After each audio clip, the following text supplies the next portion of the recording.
to me, there's this whole group, Muslims, Christians, whatever, humanity in general, that regards human as, or Jesus as being like a great human or a God or whatever that was, right? But like, it's a lot of respect. It's like, okay, I don't know many people that talk.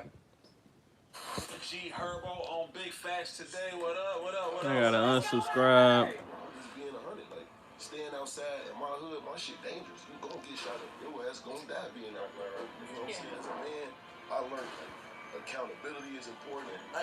Or not, like there's a far cry from being a virgin and being a. So to me, there's this whole group, Muslims, Christians, whatever, humanity in general. I'm trying to get all my social media right, chat. You feel me? I'm trying to unsubscribe, bro. I'm trying to unsubscribe from the devil, man. I hope Bryce Crawford is not like, you feel me, hiding behind Christianity in plain day sight. Cause he for sure doing a whole lot of videos with famous people, bro. And for the most part, famous people ain't really finna kick it with you, bro, unless you got the same stuff going on that they got going on. And there's a lot of people that make Jesus Christ content that is not on that. But, you feel me? This is the first day, chat. You feel me? We back at ground zero. You know what I mean? This is the first day. You know what I mean? No weed. You know what I'm saying? No porn. No masturbation. What else? No cursing. I'm gonna try to do no cursing too. You know what I'm saying? But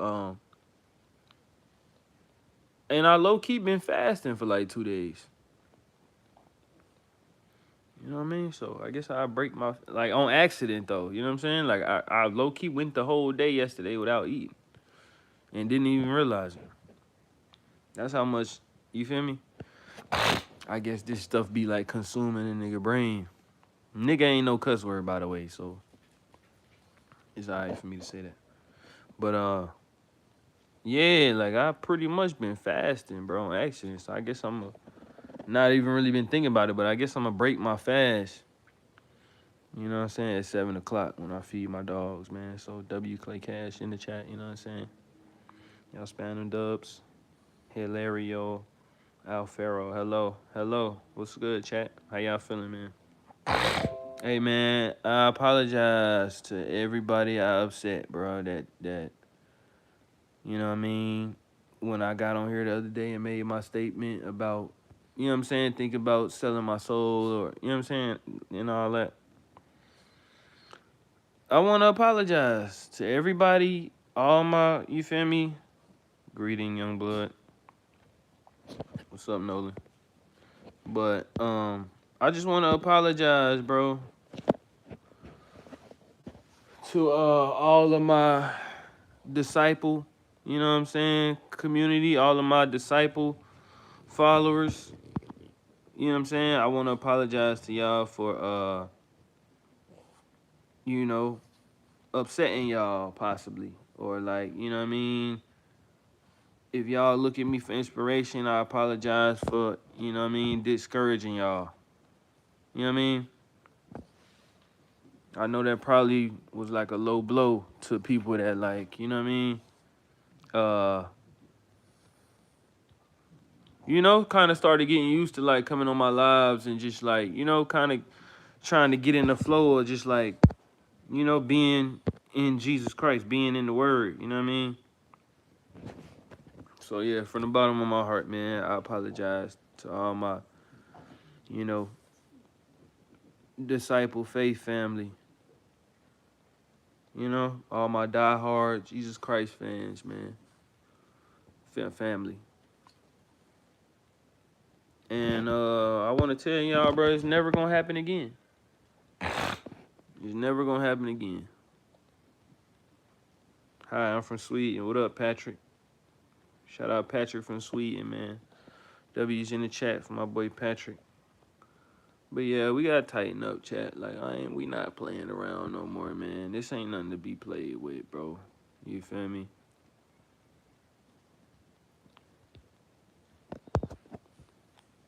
You know, everything ain't for everybody, man. That's okay. You feel me?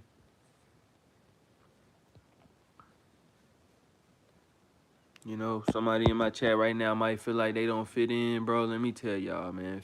Not fitting in is 100% okay, bro. You know what I'm saying? So if you feel like you don't fit in, bro, or like, you know what I mean? You stand out from the crowd in some type of way to the point where, you know what I mean? People feel like you not cool, you gay, bro. Okay. I rebuke that comment, by the way, in the name of Jesus. You know what I mean? Bro, get out the shower.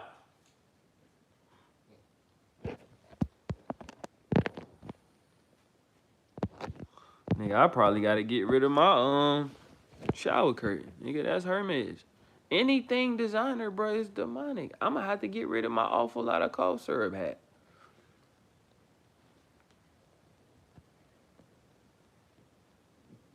Do a backflip.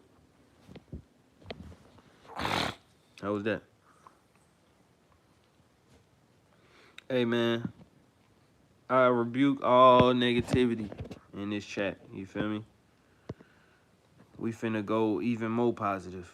You know what I'm saying? We finna go to a whole nother level of positivity, bro. No type of negativity, bro. No, you know what I mean? No gay jokes. Like, it's not, like, you feel? Because at the end of the day, bro, being LGBT, I'm not disrespecting nobody, but it's like, bro, it's not even funny, bro. It's not something to even joke about. You know what I'm saying? So, you know what I mean? Everything in this chat, bro, is going to be strictly about God, bro. You know what I'm saying? Strictly about God and strictly positivity driven, because you feel me? It's like our brains is so strong, bro. It is very important to speak positive affirmations daily, especially for somebody that got anxiety, because when your anxiety gets triggered, you feel me? That's from trauma.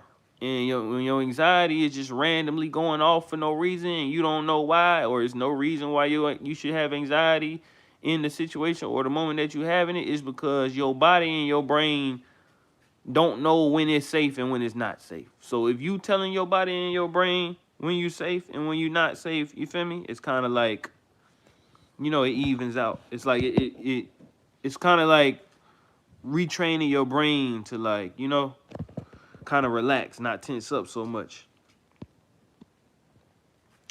Broke ass. Okay.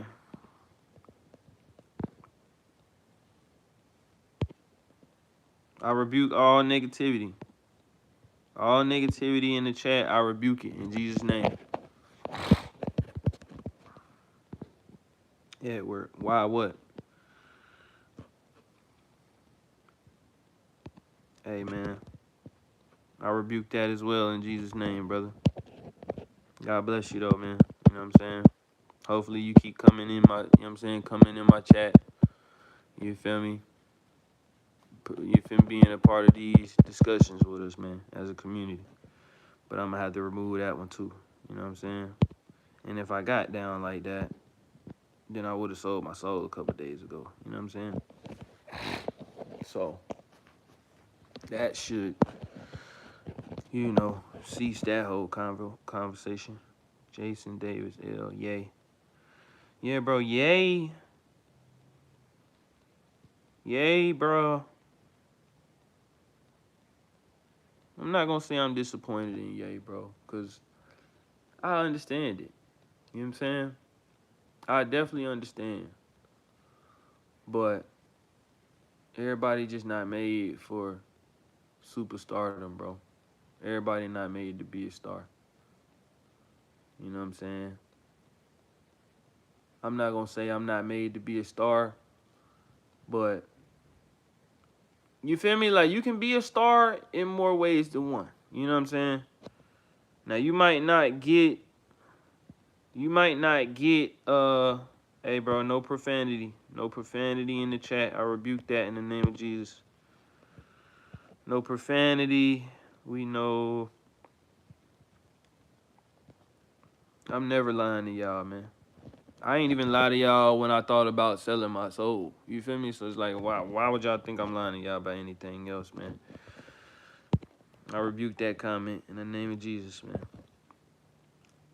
Now it is bedtime in Sweden. Good night. All right, for sure. Good night, gang.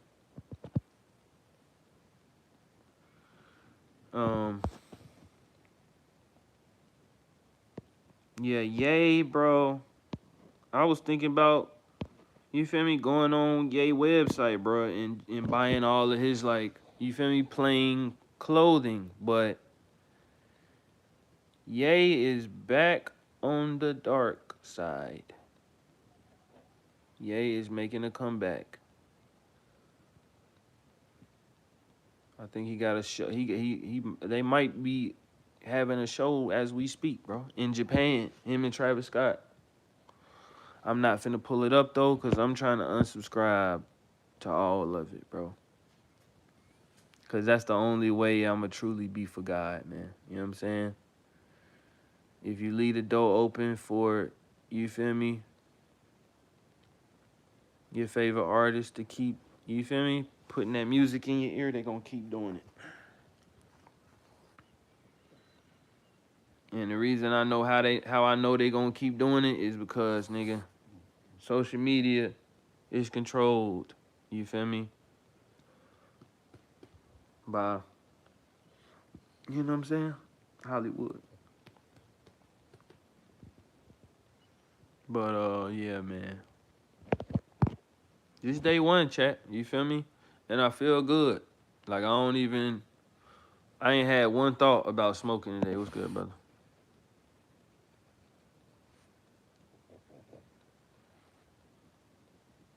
I'm good. I'm straight. All right. But yeah, chat.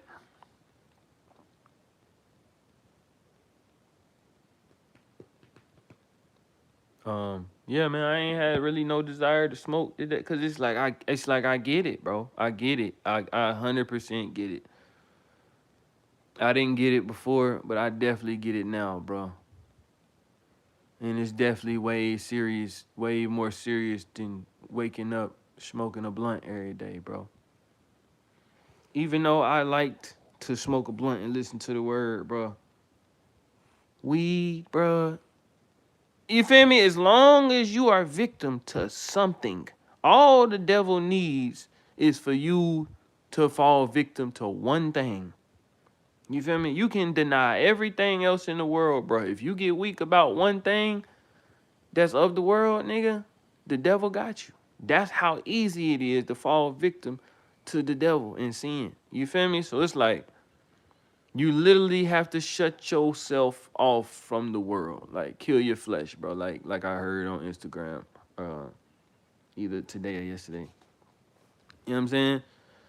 If you don't kill your flesh, bro, and something of this world got a hold of you, the devil got you. There's nothing bad about smoking besides you can get, but very rare cancer. Bro, smoking, I'm just gonna be 100 with y'all, bro. And I didn't want to, I didn't, you know what I'm saying? And I've been said this before, but I just wasn't ready to give up marijuana yet. Marijuana, there's a demonic spirit attached to marijuana. I can't remember what her name is, but there are spirits that attach themselves to everything negative that's in the world. That's how, you know what I'm saying, spirits and monitory spirits and familiar spirits and just, you know what I'm saying, like bad spirits, that's how, you know what I'm saying, it's like that's low-key. Anything demonic, bro, you can use it to summon a spirit. Now, there's different levels of spirits, you feel me? The marijuana spirit is not so strong to the point where, you feel me, you gonna freak out, you know what I'm saying? But it's definitely a spirit, bro. And the people that smoke weed, y'all know what I'm talking about, bro. Anybody that gets high, nigga, when you get high, bro, You're not in the same world, bro. You might not have the same side effects as you used to when you first started smoking. But everybody know when you smoke weed and you get high, nigga, you go to a certain world. You know what I mean? Some people can operate in that world and some people can't operate as well as others in that world. You know what I'm saying? But believe it or not, nigga, it's a different type of world. It's a different type of experience versus being sober. That's a fact. You know what I'm saying? Anything that gets you, you feel me? Like geeked up, I guess you could say, bro, without it being like something like if it ain't, you feel me? You can't, bro. It's no way around it, bro. Drugs, even if you drinking wine, nigga, if you get drunk, that's a sin. You know what I'm saying? You only really supposed to sip wine to feel a buzz. That's it. Like, all drugs are destruction, bro. You feel me? As well as cigarettes, bro. You feel me? So I understand everybody that smoke weed that don't want to give it up, bro. I was there until I realized, nigga, you can't beat the devil unless you go cold turkey on everything. If you don't go cold turkey on everything, you might feel like you beating the devil, but he still got your coattail. And he not even gonna tell you he got it. He gonna hide from you while he hold on to your coattail. You know what I'm saying? Until you let all things of this world go, chat. Everything. Every single thing, bro. Everything, bro.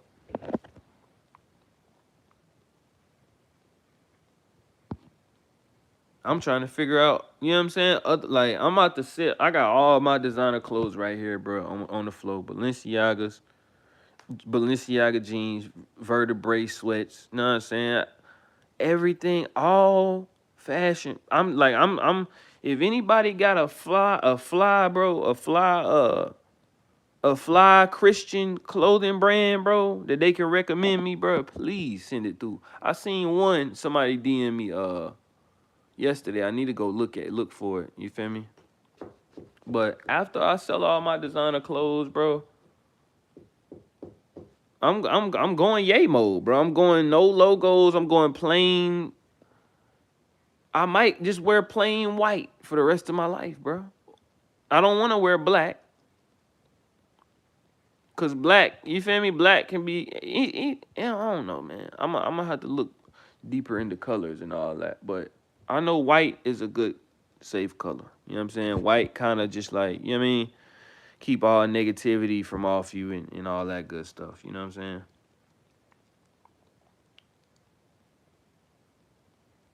I'm black. Yes, I am black, brother. But yeah, man. I'm finna sell all my designer, bro. After I sell it, I'm finna sell, like, I know Nike is demonic, so I threw away a lot of Nike basketball shorts I had. You know what I'm saying? I need to look up. I'm finna just start looking up every brand, bro. And if it say it's not Christian, which I'm pretty sure it's not Christian, I'm throwing it away or I'm gonna sell it. If Jordan brand is demonic, because Jordan brand is tied in with Nike. So if Jordan brand is demonic, nigga, I'm selling my Jordans. I'm going to sell them or I'm going to throw them away. Like, I don't want to give room to no type of demonic spirits, bro. You feel me? To leave the door open for them to come through. You don't even have to have your physical door open, chat, for a spirit to come. You know what I'm saying? Like, spirits can literally walk through doors, bro. You know what I'm saying? So, aren't you talking about how black is a bad color? No, I'm saying, yeah, like, black as far as, like, you feel me? As clothes go. You can't do nothing about your skin complexion, bro. Of course not. You know? But we on that, chat. Like, it's over with, bro. Like, I'm all the way Jesus Christ, bro. Like, I ain't even really playing with it no more. Because it's like, I didn't understand it before. Now I understand. It's one or the other.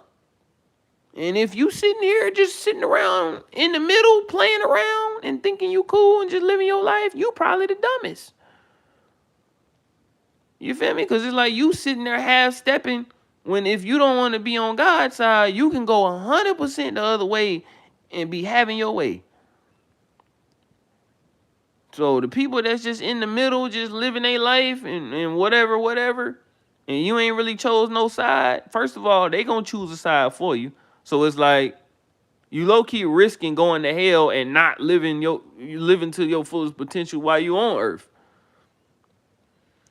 So it's like, if you're not on God's side, bro, do you care about gay or bisexual people? Yes, I do. I do care about gay or bisexual people, bro. And I want them to change. That's why I'm trying to be the best example I can for anybody that's gay or bisexual, bro, in my community.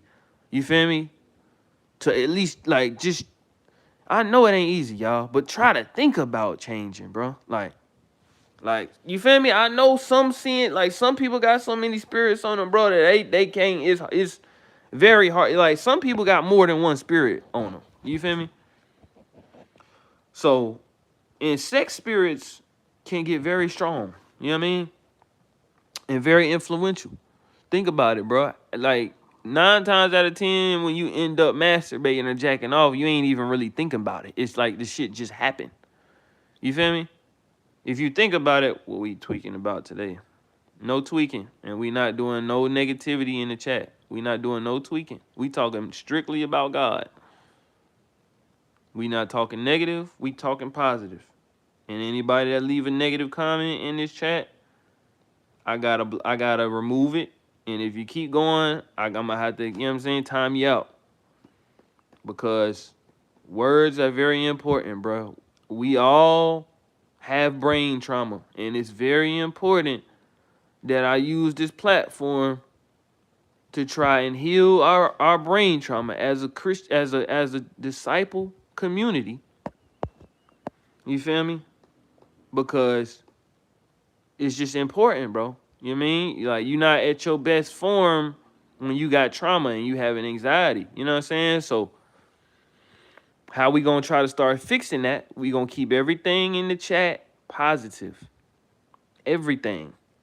Even down to the simplest stuff.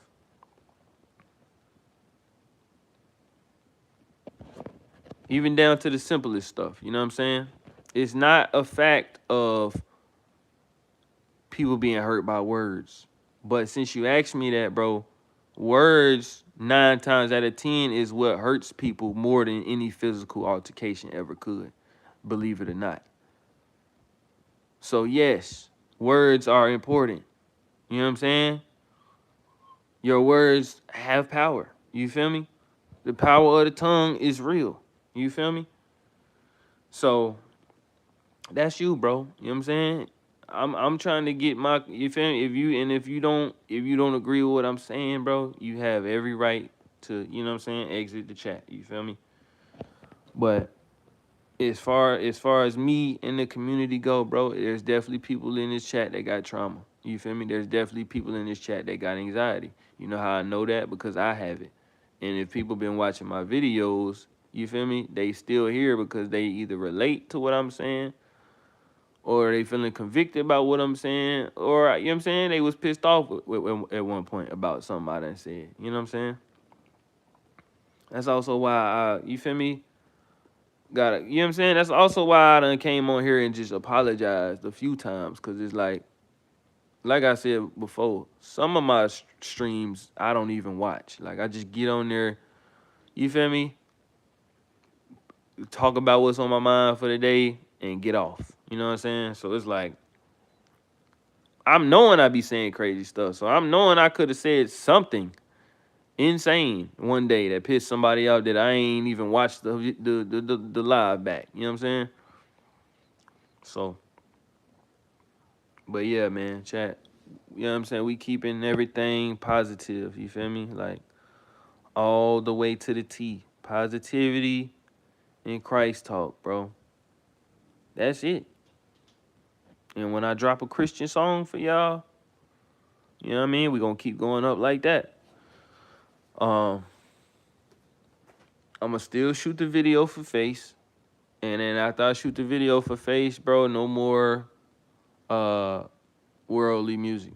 You know what I'm saying? No more talk about women in my music. No more talk about, you feel me, drugs in my music. No more bragging about selling drugs in my music. Like, none of that, bro. We going all the way 100% Jesus Christ, bro. The Holy Spirit. I'm going to have to sign out of Twitch.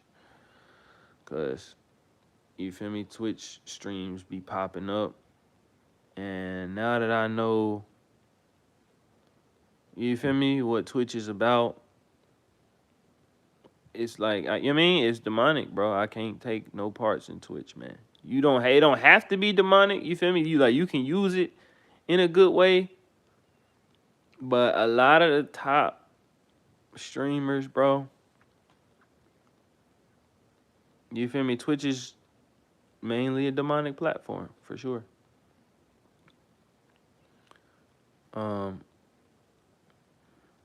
Because of the content, you feel me, that's on here.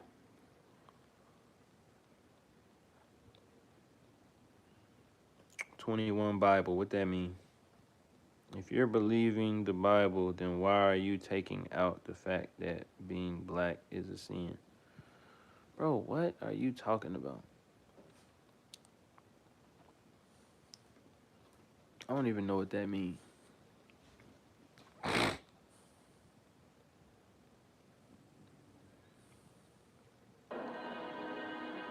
Got my speaking in tongue prayer right there. Okay, order confirmed. And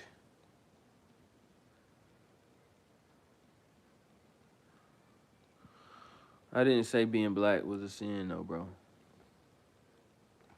I said the color black can represent, you know what I'm saying, dark things. You feel me? Like, spirits even attract themselves to clothing. Like, meaning dark clothing or clothing that is clearly demonic. Like, a lot of these fashion brands, like Rick Owens. You feel me? Shout out to the homie that, you feel me, slick kind of let me know, like, nigga, if you think you finna still be rocking Rick Owens, you got another thing coming. You feel me? Like, if you think you still finna be rocking Rick Owens and Balenciaga and be screaming Jesus, bro, you ain't even gonna know, but you still gonna be on the dark side, bro. We still gonna have control over you. Like, we still gonna have you. So, that's why I'm kind of on some type timing, like, okay, if Kanye's not a Christian, maybe his clothes don't have any emblems on it, but it's not even about the emblems, bro. It's about, you know what I'm saying, where the clothes is coming from, who is making the clothes, and what do they stand for. You know what I'm saying? And what do they do outside of making clothes? In the Bible, it says being black is bad and a sin. Oh, okay.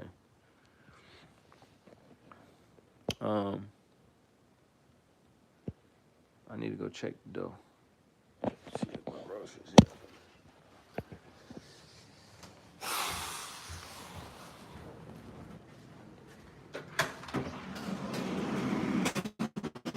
I just wish, bro, in some type of perfect world, you know what I'm saying, Playboy Cardi would have read my DM and been like, bro, you right.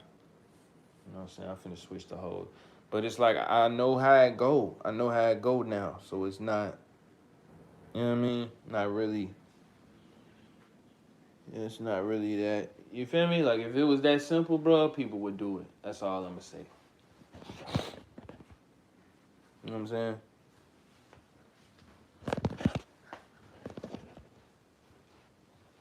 Like, now I know 100%, you know what I'm saying,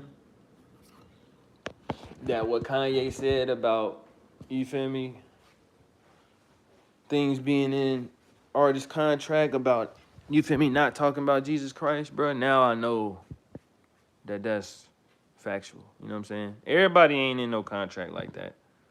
But, you know what I'm saying? For the most part, you know what I'm saying? Some artists can talk about Jesus, you know what I'm saying? And still be, you know, at the top of the food chain in the industry. a great That's human the or a scary god part. or whatever that was, right? But like, it's a lot of respect. It's like, okay, there. Yeah. I don't know many Like, people anybody that talk that's bad about like- Jesus other than Jews. You feel me? Not everybody now. So don't get me wrong, chat. Everybody ain't sold they soul. Stop yapping. You tired of me yapping? Why you still here listening to me yap, bro? Like, I get on live to yap, brother. But my yapping is not capping. You know what I'm saying? Ain't no capping the yap. What was I saying? Oh. Not everybody, but bro, for the most part, if somebody got a social media presence and it's getting pushed to the top of the list, like you in the run-ins with some of the top people, then they might have sold they sold. You know what I'm saying? They might have, you know what I mean? Let's not say sold they sold, because I feel like people get offended when I say sold they sold. So I'm going to just say, you feel me? For the most part, the people that you see at the top of the food chain of the entertainment business, bro, you know what I mean? They put in their work, bro, to get there. You know what I mean? Like, they spot is well earned. Being black is not actually bad. Being gay is not actually bad. Okay, being gay is bad.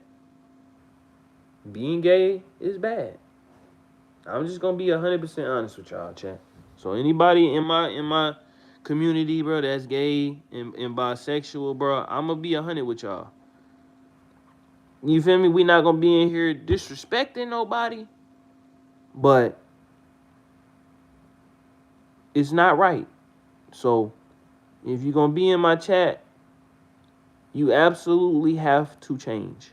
If you're gonna be in this community, you absolutely have to kill your flesh.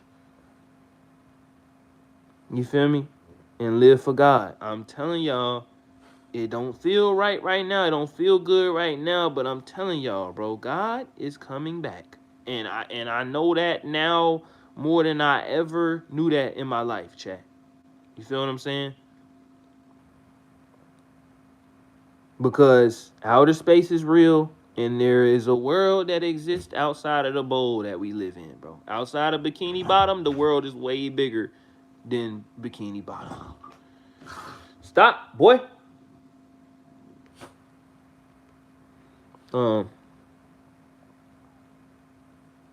Being a girl is not bad, but being a girl with a Jezebel spirit is bad. You know what I'm saying? Being a guy that has sex demons is bad. Sex demons are demonic, bro. You feel me? They stay in your ear to keep you dead. You know what I'm saying? Because if you having sex outside of marriage, you catching all type of, you know what I'm saying? Self-destruction, chat. You feel me? Do not self-destruct, bro. You know what I'm saying? If I can stop smoking weed, everybody LGBT in my community, bro, can stop being LGBT. It's a decision, bro. It's a choice. And if you make the choice for God, bro, you're not going to regret it. And if you in my community, bro, and you bisexual or gay, and you don't want to change, then you need to go, you know what I'm saying? Like, I know everybody that's like gay or bisexual might not want to be an entertainment star, but if you do want to be an entertainment star and you gay and bisexual, bro,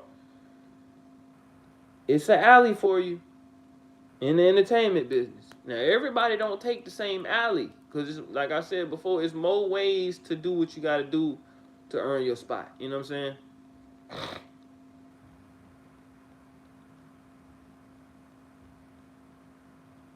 Now, you can choose a certain kind, or you can do them all. You feel me? Because from what I know, you know what I mean? You can. It's levels, bro. So it's like you can definitely do what you, you know what I'm saying? Do what you gotta do to get to the next level of, you know what I mean? Wherever you at in the game of life. You know what I mean? IRL GTA, you know what I'm saying? Tell me how being gay is bisexual or tell me how being gay or bisexual or a girl is bad. Bro, nobody on this earth was made to be bisexual. Being bisexual and gay, bro, is a demonic spirit.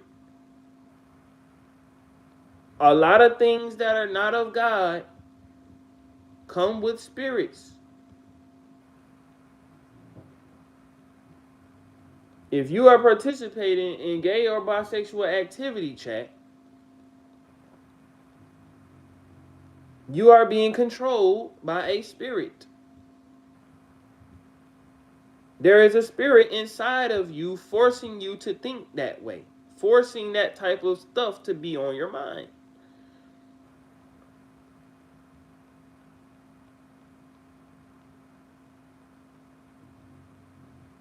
You feel me? Like it's not if like you're not. It's not okay to be gay. I'm just being 100, bro. I'm not trying to offend nobody. I hope I'm not offending nobody, but it is not okay to be gay, bro. Woman was made for man. Man was made for woman. And if the case was anything else, So there's my big divide, right? Because your religion is based on Jesus being God or Jesus being perfect, whatever. So, but you feel me? Like it's just not how it's supposed to go, bro. It's a spirit, bro. And once you start, you know what I'm saying, figuring out like how the world work, nigga, you gonna start realizing how many spirits, you feel me, and bad things is out here, bro. Which is exactly why you have to kill all worldly things, bro, to really be a member of God. And the right God, Jesus Christ. You know what I'm saying?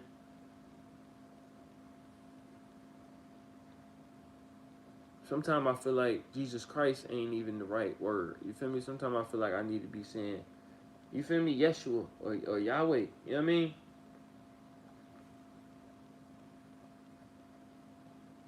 So, I'm hungry, chat. I can't wait till my dang on food get here, man. Cause I'ma smack that. What's up, y'all? What's up, buddy? What you doing? But yeah, bro.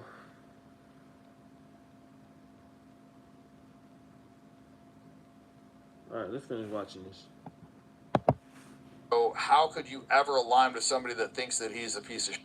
Right. I think definitely on the contrary, I could say that Western Christianity, where we live in America, I could almost argue that there's a lot of Bryce Crawford, bro, on Instagram. I DM'd him and I say, are you really a Christian, bro? Or are you just hiding behind your Christianity and playing day sight? I hope he answered me. I'm trying to figure him out. Americans that don't take Jesus seriously and kind of slap him in the face by saying, hey, you know, I'm a Christian with my mouth because I go to church on Sunday and I read my Bible 5 times a week. But I think in the Gospels, that's not what he's doing way too much. You feel me? Like, he's doing content with these stars, bro, as if, you know what I mean? Jesus says being a Christian is. I think a byproduct of having you're not faith getting in these Jesus type of as a Christian would interviews be, with a damn yeah, I'm going to go to Bilzerian, church. bro. Yeah, I'm going to read I hope my Bible. he ain't sell his soul, but You're it's not like, even getting an argument from from what I There's know, a lot bro, of bad Christians, and you how know, I'm but evaluating they'll the pay for that, situation. right? Like they're gonna, you know, atone for their sins. That they know whether they're doing the right thing. Bryce Like most Crawford. people know deep down. Like you're gonna be your harshest critic for the most part, unless you're a sociopath.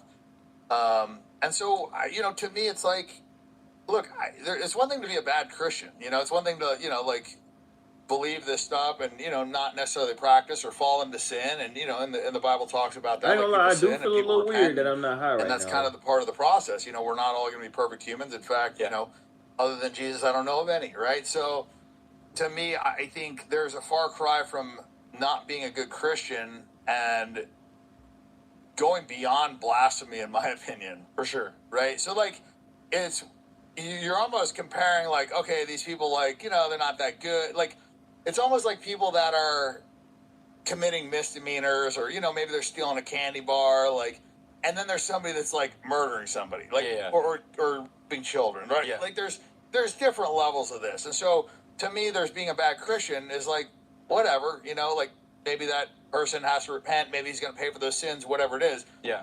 But then there's this other group that is saying that your Lord and the Savior is not only a piece, but that he's burning in hell, and that, you know, he deserved all this stuff. So I think that's the big divide for me. Sure. Yeah. So I think when we read the Bible, like, something that I've had to do more recently is understand that the Bible is written to Jews for believers, right? So, like, a lot of context in the Bible is going to surround Israel and Jewish people, because that's the context of the like God. And here's another thing. This is how you know that, you feel me? We are, like, we be talking about stuff, bro, and not even wording it right.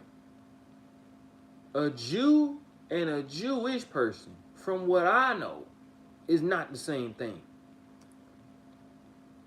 A Jew and a Jewish person is not the same thing. A Jewish person is a Jewish person. You know what I'm saying? A Jew is somebody that's an actual Jew. You know what I'm saying? That's why they got Jews and people that are Jewish.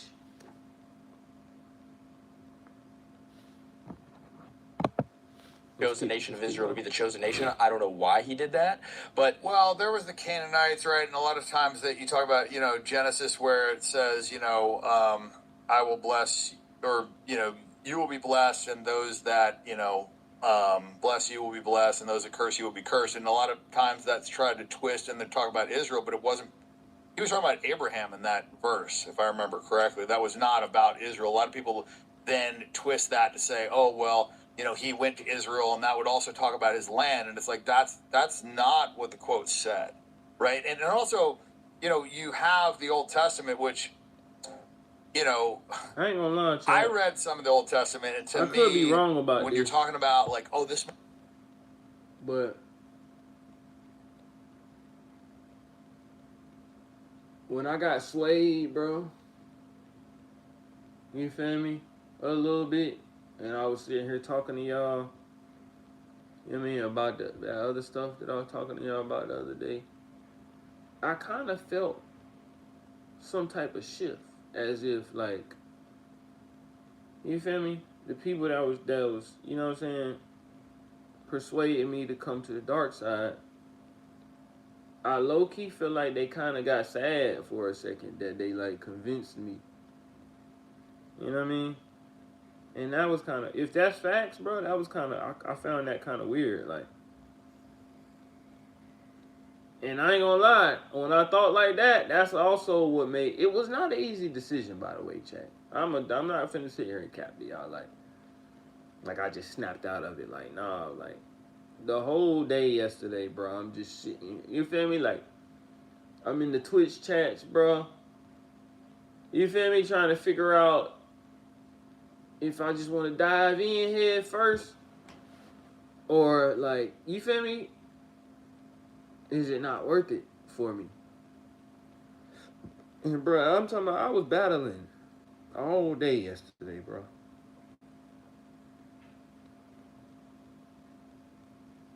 But it's like, bro, I'm just like, you know what I mean? I don't know, maybe I would have did it, bro, if I was, like, a fan,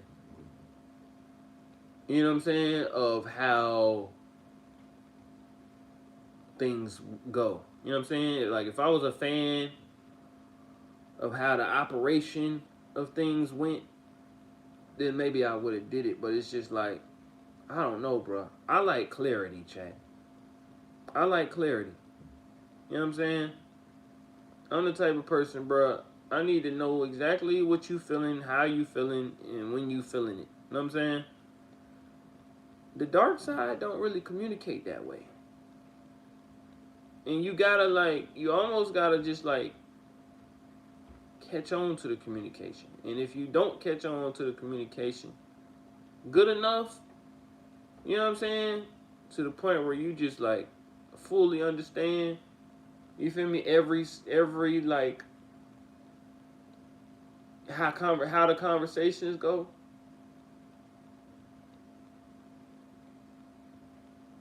You know what I'm saying? Like, I don't know, bro. I'm just not a fan of how the operations are. Like, I just don't like being secretive, chat.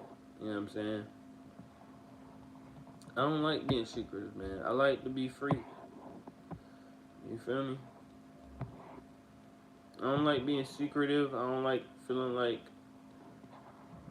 you know what I'm saying? I got like a weight on my shoulders or just like some type of shackles or something like that. I like to feel free, bro.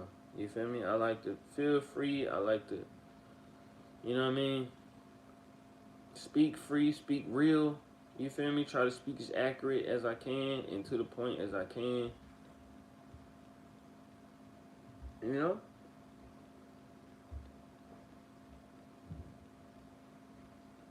Like, I can live with other types of stress. You feel me? But not that type of stress, bro. The type of stress that, like, you know what I'm saying?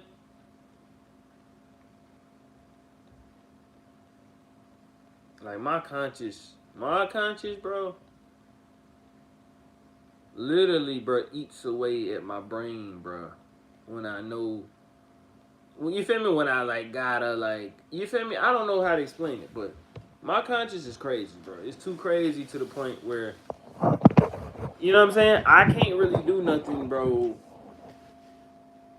And, like, you feel me? That thought pop up in my head and I just, like, shoo it off. You know what I'm saying?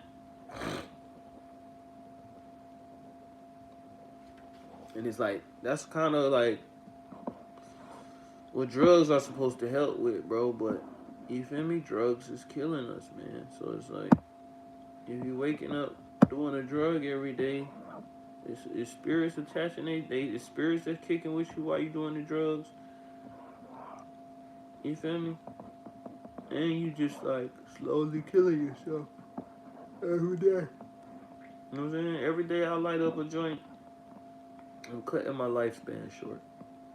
You know what I'm saying? Believe it or not, because even though you might do stuff to like replenish your body, eat, you know what I'm saying? Elderberry, sea moss, all that good stuff, bro. Our bodies is not designed to intake smoke. So it's like, you know, when you really start thinking, bro, everything in the world is set up to defeat us. You know what I'm saying? So we fall victim to the world. The point of us being in this world is so we don't make it out to the other side. You know what I mean?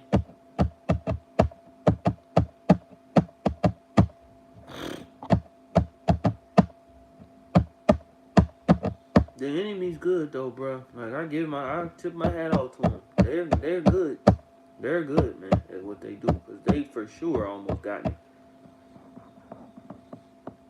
But it's like, bro, there's no money on this world, bro, that comes easy. And even if it seems like it come easy, bro,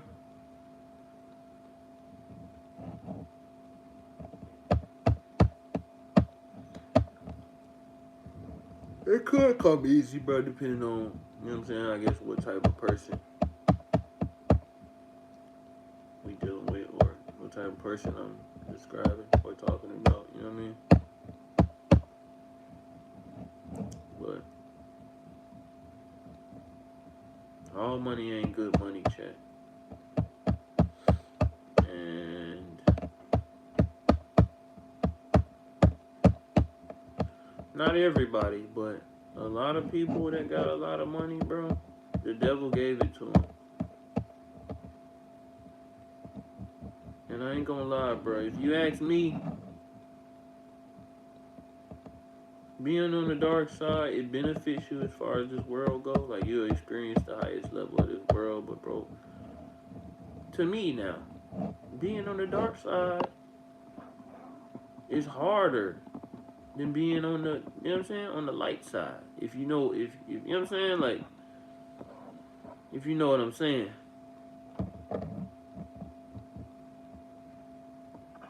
Like, being on the bright side, you ain't really gotta deal with too much stress, and the stress that you do gotta deal with, you know what I'm saying, it's nothing compared to, you feel me?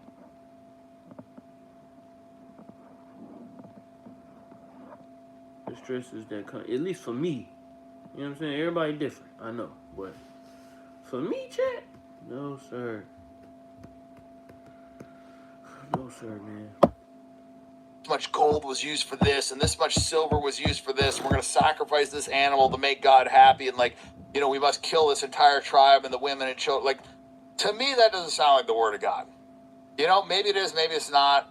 You know, I look at the New Testament. I think there's a lot of, you know, good scripture in there. I think there's a lot of good passages. But I look at the Old Testament, and to me, it's like, it seems. Folk be talking about the Bible like they done read it. Buddy ain't read the Bible, man. It's like there's a rift in some of what it's preaching and then some of what it's saying. And to me, I don't think that, I don't know. I mean, being impressed with gold and silver and all this stuff, to me, that I know that's wrong. Like, not necessarily, I mean, not wrong, but it's just like, it's not the answer. Like, that's not what you should look up to. Like, I've had all the gold and all the silver and all the girls and the planes and all that. And it's like, that doesn't matter. And I know for a fact that it doesn't matter. Yeah. So when the Old Testament's talking about like, oh, this temple was built with this much silver and this much gold, and it's just like materialism. I don't know. Like, that just sounds Jewish to me. And then the New Testament, I think there's a lot of, you know, good knowledge in there, and I think it's different. I also think there was like, you know, there's a lot of scripture that's missing too. They've found like there is missing scripture. Yeah, I know exactly what you're talking about. Yeah, so and I'd like to hear that, you know. Yeah, so I think there's like a few things to unpack in there. I think the first thing, again, I think even with the Old Testament thing, is context is super important. So, you know, in the New Testament, you have the Pharisees and the Sadducees, which are supposed to be the religious dudes who are claiming that Jesus is blaspheming by calling himself the Son of David and things like that. But we have to understand the context of the Messiah. So these Pharisees and Sadducees, they thought that the Messiah that was going to save them was going to be born of a royal family, was going to overthrow the Roman government, because they knew that a new kingdom was being brought. So in their mind, when they see Jesus, who was born from Nazareth, which isn't a royal place, which is a humble thing, which, again, we'll get to that, but they're like, okay, this guy's claiming to be the Messiah, but he's not born of a royal family. He was born in a horse trough, and he's from Nazareth. This guy can't be the Messiah. And then the things that he's saying about himself, he's like, I'm the son of David. That's a prophetic image used in the Old Testament when the prophet Daniel is prophesying, foretelling, like, hey, there's going to be someone that's going to come and take the sins of the world.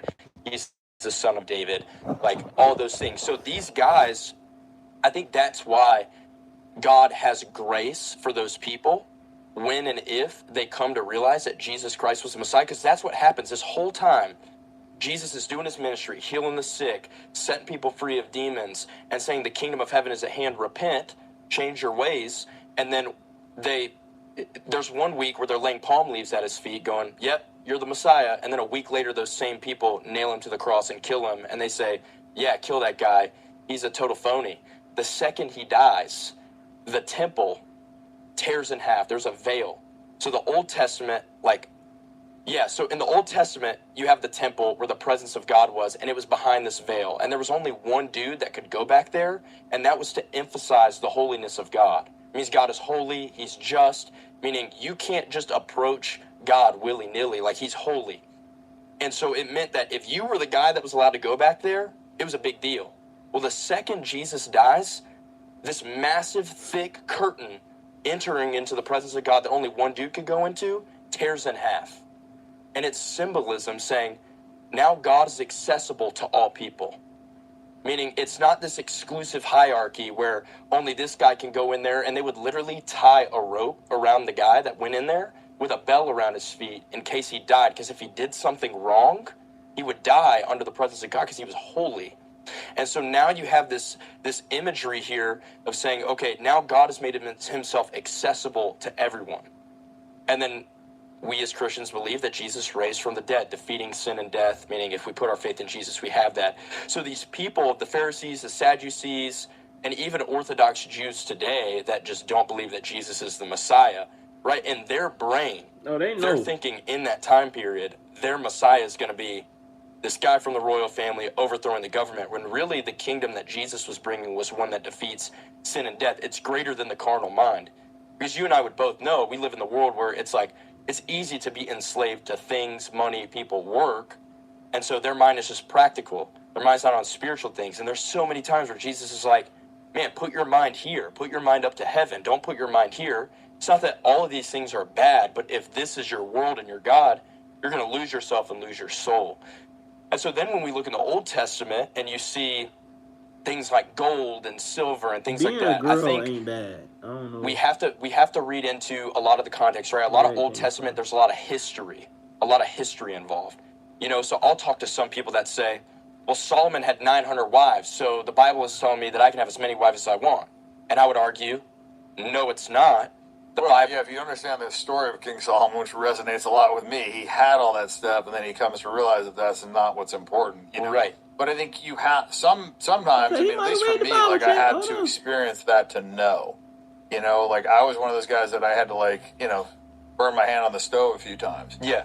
And I think somebody has to do it, you know, and I think somebody doing it that you respect, you might listen and not have to learn that lesson yourself. Like, because to me, if my dad would have told me, like, oh, you know, having a bunch of, you know, hot chicks around and whatever isn't going to make you happy, I'm like, yeah, go yourself. But if Hugh Hefner would have told me that, I think it would have hit different. Sure. You know, and I remember watching him on a show one time, and he was there, and he was like, man, I don't know, he was like in his 80s or whatever.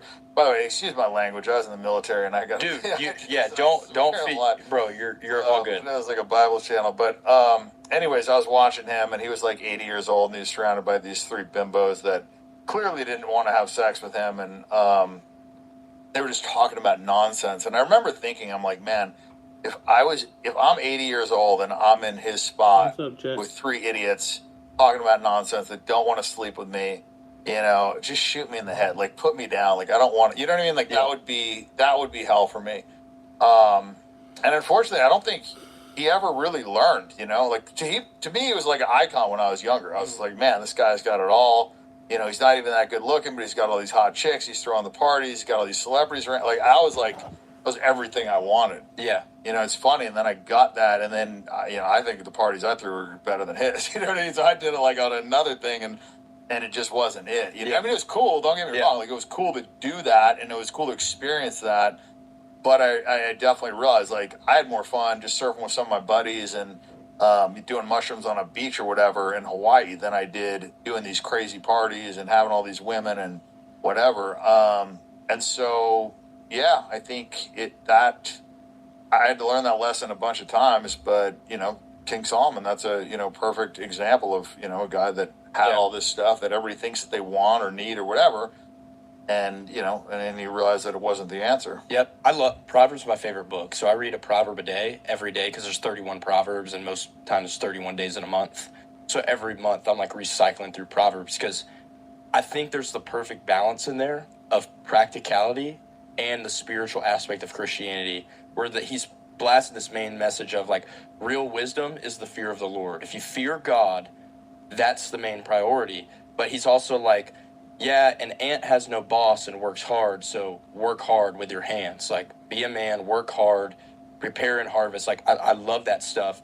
But even with Solomon, like, you know, you have the context of knowing, okay, Solomon, he had like a lot of wives and girlfriends, but just because it's written in the Bible, it doesn't mean that God's endorsing that behavior. We would read a theme where you see... Well, I mean, I also think that was like an example of what you don't want, right? Like he had all this stuff, and then he realized like it didn't matter, it didn't make him happy, right? So, to me, I think only an idiot would read that and be like, oh, well, King Solomon did it, so I should do it. It's like, no, the whole point of the story was that he did all this stuff, and that wasn't the answer. Yeah. So like that's Yeah. what the Bible is teaching. Yep. It doesn't mean that like everything everybody does every single action that everybody does in the Bible is what you should do. That's not Right. what the Bible is saying. The Bible is giving you stories that you can learn from, and you can learn from other people's mistakes or their experience. And so to me, I think that would be a very rudimentary kind of conclusion, is that Sure. because he had these wives that I should be able to have these wives. It's like that's not the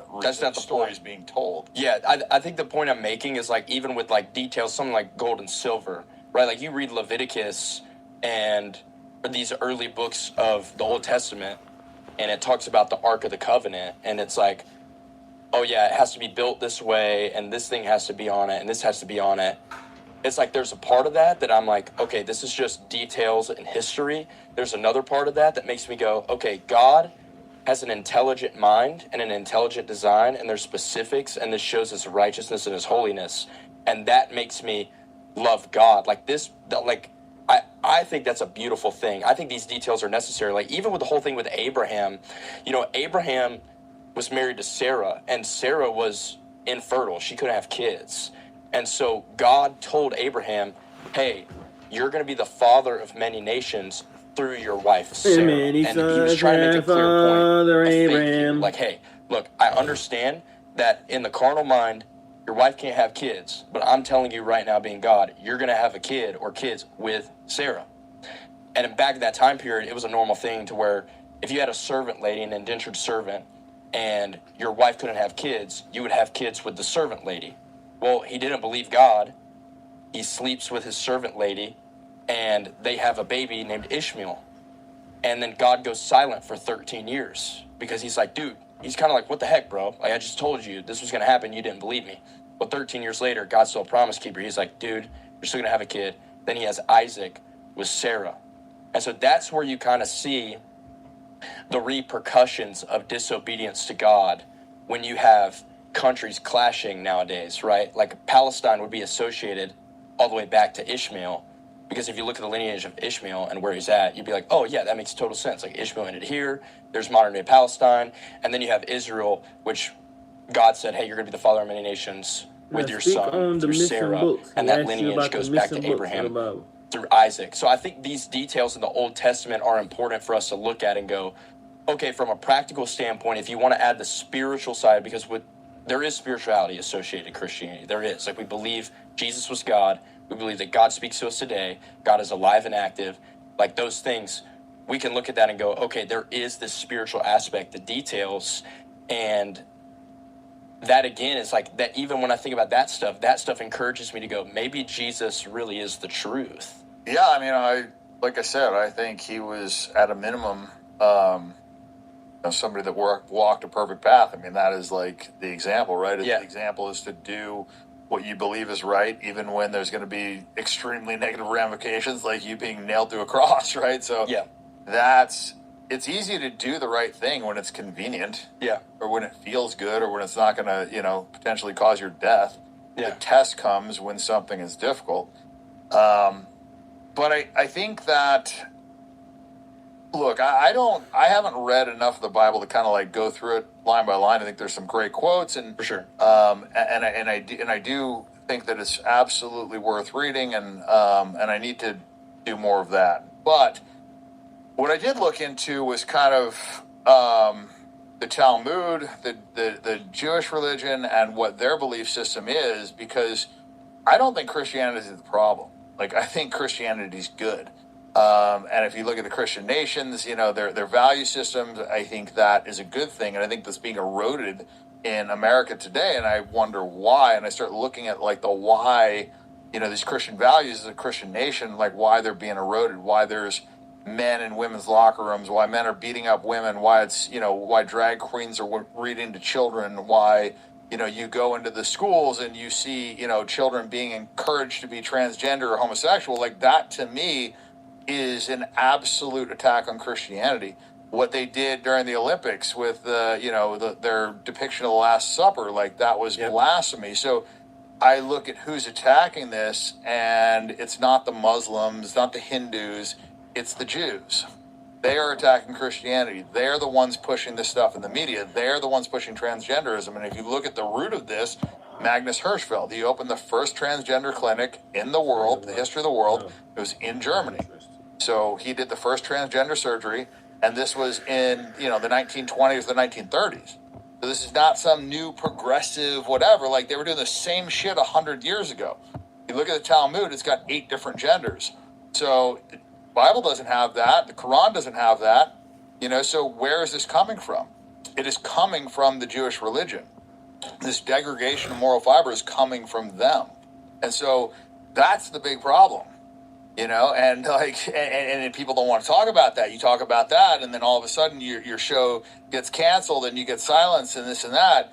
And and usually, you look historically, like the right side is never trying to silence people. They want to talk because they feel like their position is correct, and they have the facts to back it up. And so I look at, hear him out, like I said, where all this is coming from, and it's coming from the Jewish religion. And so that's where I've been. And I think the big issue here is that their religion preaches supremacy.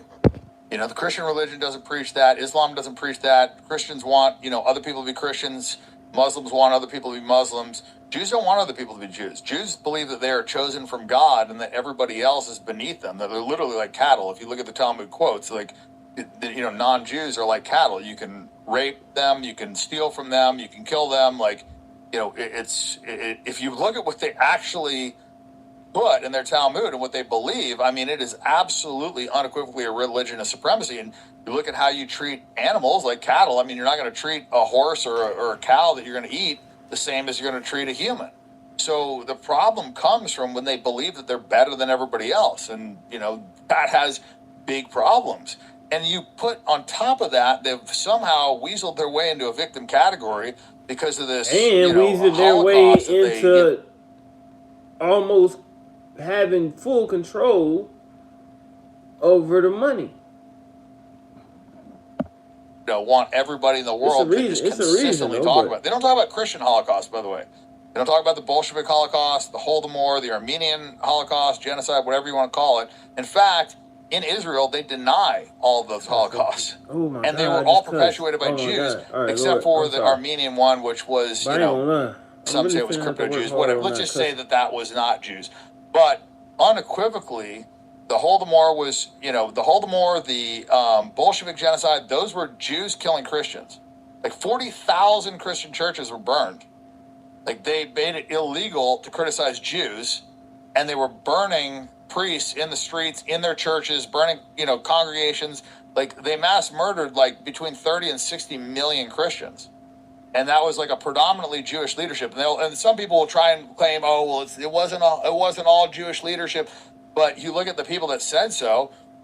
Churchill literally wrote Bolshevism versus Zionism, the struggle for the Jewish soul. And he talks very, directly about how the Bolshevik revolution, whatever you want to call it, was predominantly Jewish. And the people in the, the high positions were all Jewish. Communism was a Jewish theology that was written by Karl Marx.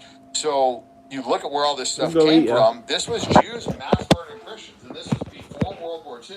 Dang. Nobody talks about all these Christians that died. Half of my people got wiped off the face of the earth. Armenians are Christian. We got, and Israel denies that. They lobby the U.S. to deny that. So, they want everybody to talk about their Holocaust. We got to pause this. Because I ain't trying to miss one bit of it. But I ain't gonna lie, that nigga spitting that, ain't he? I ain't gonna lie, bro. Not cursing, bro, seems so corny. But I gotta do it. I gotta do it. Because I know it's not good.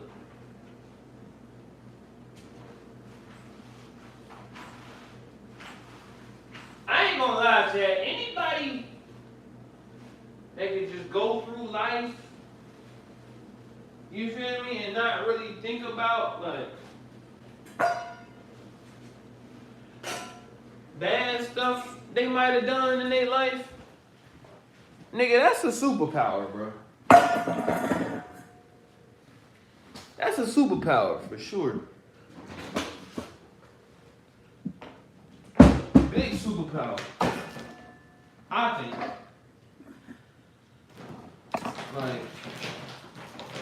Because your conscience, bro, does not like that's how you know when somebody is a great actor. Like when you know somebody that's running around, you feel me, just doing unethical stuff, bro.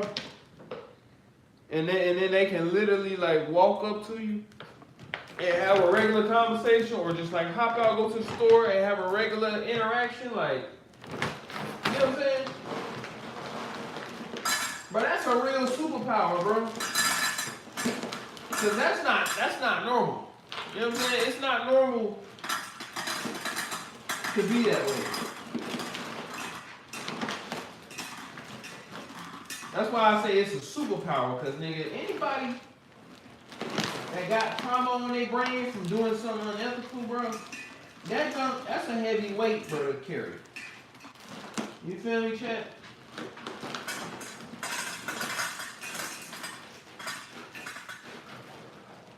And then if you going through it and you sober, oh, you're a different breed.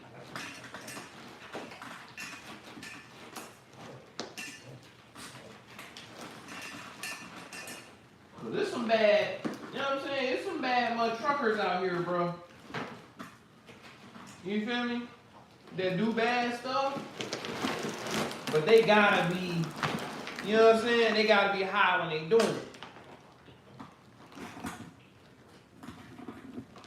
So, if you a person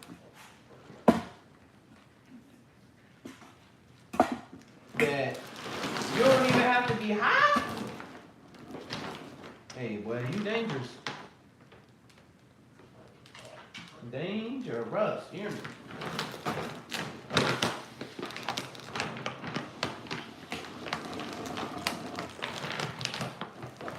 And I ain't gonna lie, bro.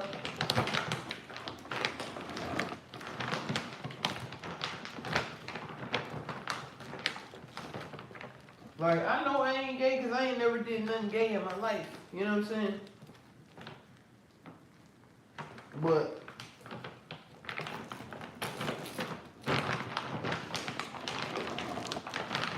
you feel me? I for sure got a little trauma from you feel me? Nobody ever really called, like, the only people that call me gay for real is y'all, chat. Like, the people on my YouTube community, y'all the only people that call me gay. Nobody else has ever really called me gay to my face, you know what I'm saying? But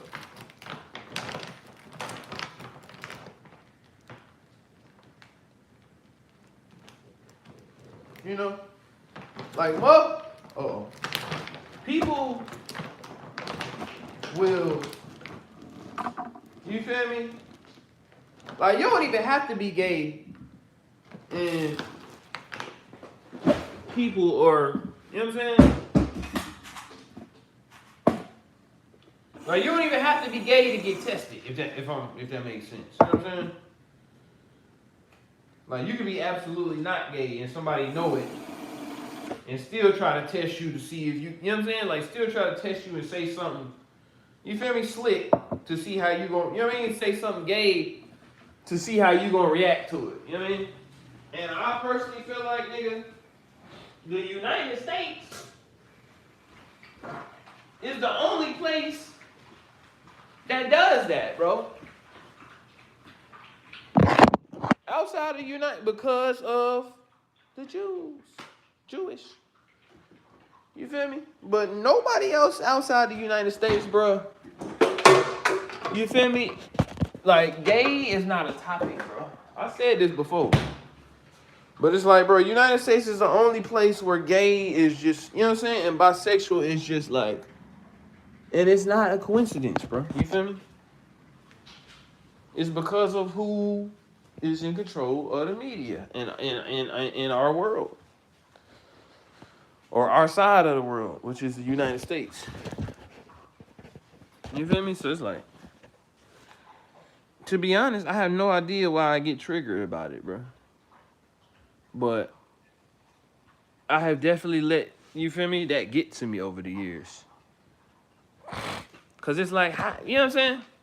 Like, I used to be on some tight time, like, bro, how is people trying to, like, You feel me? Play with a nigga like I'm on that when I ain't never did nothing gay in my life. You know what I'm saying? And then it's like at the same time, bro.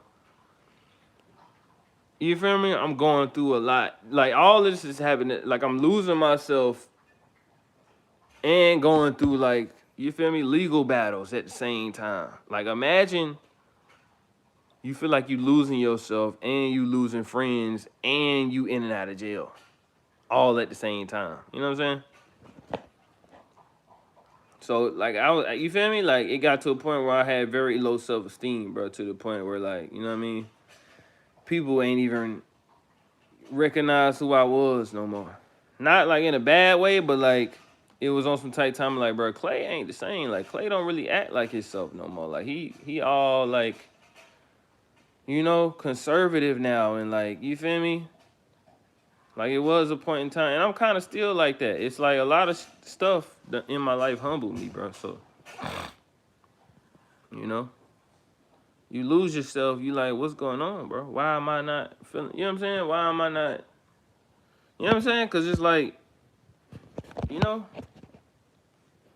going from like I didn't used to have to think too hard about being myself. I was just being me. You feel me? And people, you feel me, formed a liking to it. And then it's like you go from that to one. I done explained this before, but you go from that to waking up one day and you go in a Walmart and your freaking chest start pounding. You feel me? Like as soon as you come into contact with a group of people in the Walmart store, you know what I'm saying? That's when I noticed, bro, something won't right. You feel me? But you know what I'm saying? I need to. This is also why it's important, bro. You feel me? To keep positivity in the chat, cause it's like for another viewer that's watching my chat and they are actually gay. You feel me? Like y'all think they not reading these comments? You feel me? The best way to try to stop being, you feel me, like that, bro. And I didn't say it because I don't want to just keep saying it. You feel me? And just keep offending because, like I said, but like I told y'all before, it's definitely LGBTQ in my community. You know what I'm saying? In my chat. What we're trying to do is, you feel me? Keep everything positive and stay positive to the point that, and I rebuke that spirit I just seen in here in the name of Jesus. Whoever sent that spirit my way, I send it right back to the sender. I direct it right back to the sender. We rebuke it in Jesus' name. And we demand all demonic and monitory spirit and familiar spirits to exit this household immediately. I demand it in Jesus' name. I pray, amen. But anyway, chat. I need to this is why it's important, you feel me, to keep positivity in the chat, bro. Because me personally, I need to like break that mental, you feel me? Whatever you want to call it, that you feel me, done been placed on me, bro. You feel me? Because that's for sure something that like, you know what I mean, people placed on me to the point where you feel me? And I'm already like, you feel me? I'm talking about a time where I'm like, you feel me? Everything is in shambles. You feel me? So I got very low self-esteem and it's just like, you know what I mean? I'm around people that I feel like I'm loved by and then it's just like, you know what I mean? Everything just started getting weird. And I'm just like, you know what I'm saying? I don't know. Everything just started getting weird, bro, to the point where it's like,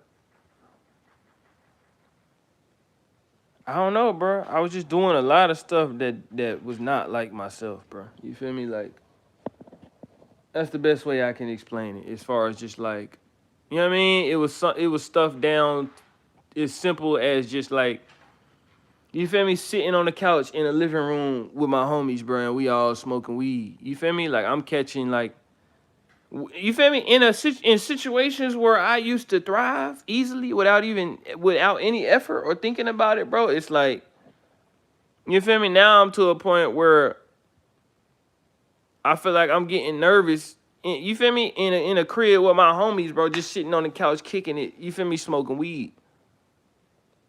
as if I'm about to give a speech in front of a whole congregation, bro. That's when I started noticing, like, dog, something ain't right, bro. I'm not feeling like myself. I'm not acting like myself. I'm not responding to, like, things like myself would respond to. You feel me? It's like everything just started, like, going downhill, bro. And I'm just like, what in the God? What's going on? Like, you feel me? You feel me? So I need to get rid of that. But at the same time, it's people in my chat that actually, you know what I'm saying, is trying to break that spirit. You feel me? And personally, I feel like the best way to stop participating, you know what I'm saying, in that type of activity is to just keep it off your brain. You know what I'm saying? Man, what the freak? Just keep it off your brain, chat. I thought my groceries was here. Just keep it off your brain, though, chat. You feel me? That's the best way. Like, don't even let the word enter into your circumference. You feel me? Like, if you actually own that and you actually participate in that, you know what I'm saying? Like, you have to literally, bro, you feel me? Like, exit, you feel me? The whole act out of your brain. Exit, you feel me? Exit it. Like, don't even allow your brain, you feel me, to let that thought come into your brain capacity, bro, if that makes sense. If I said that right, I probably didn't, but hopefully y'all got what I'm trying to put down. You know what I'm saying? Mystery Labubu. Labubus are demonic, bro, so we can't, you know what I'm saying? You're going to have to change your name if you finna be commenting in this community. This ain't no, and I'm not trying to be negative or nothing, but I'm not like nothing, bro. Nothing demonic I'm allowing. Nothing. And I hope y'all understand, bro. Hopefully, you know what I mean? Y'all lock in with me.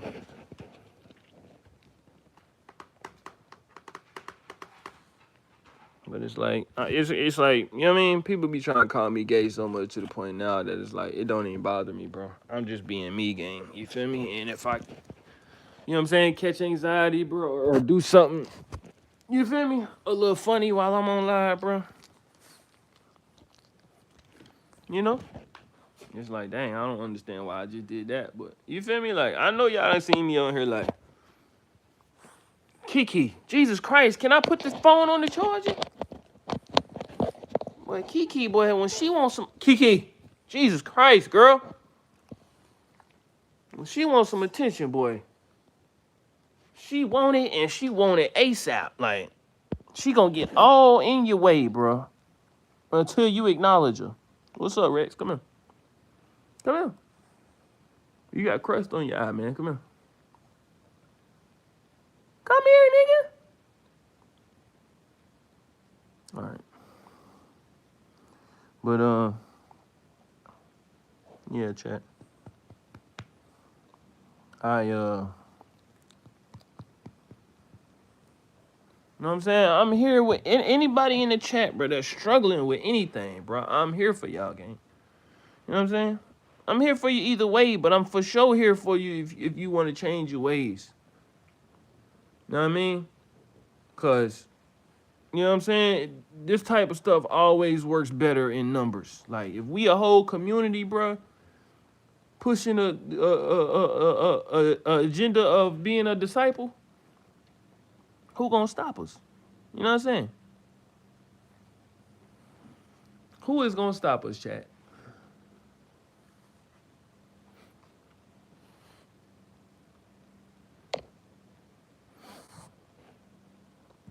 What's up, buddy?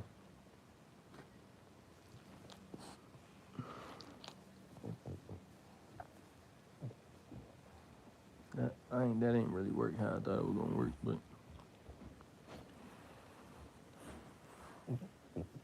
what's up, chat? Oh, let's finish watching the video. The planet. Hey, Georgia, And, you are so the cute. Holodomor was an absolute holocaust of Christians. You know, and Henrik Ugoda, he Oh, was it he was in failed. charge of the Gulag. You know, he was Jewish. So you look at the leadership, and it was Jews killing Christians. Why you all on the phone, There was Kiki? a Jew that invented the mobile gas chamber before World Kiki. War II. All right, now I gotta put the phone up You here. know, when Jews So you talk wanna about mess events, they always want to talk about what happened to them, and they never want to talk about why or Right. what led up to that. They only want to talk about the 6 million Jews that died during the Holocaust, which was absolutely untrue. It was not 6 million Jews. Auschwitz.org has revised that figure from 4 million that died at Auschwitz to 1 million. That's their official website. In fact, the Holocaust wasn't even in the Encyclopedia Britannica until the 80s. They added this stuff later on. But regardless, they revised that figure after like 40 or 50 years. They acknowledge that there's absolutely no way that 4 million Jews died in Auschwitz, and that was only 1 million. And every other one of the concentration camps, they revised the figure down. 1 million is still a lot of people, So- though. How is it still 6 million? If you took 4 million out of the figure that, out of the calculation to the figure that you got, how can you still claim that 6 million Jews did not die? It's just nonsense. But yet they say that, and every time you get in an argument with them, you're anti-Semitic or, the Holocaust. It's like, motherfucker, half my people died in the Holocaust. I'm not whining about it. We didn't get hundreds of billions of dollars in Holocaust reparations. In fact, your country, Israel, denies my Holocaust.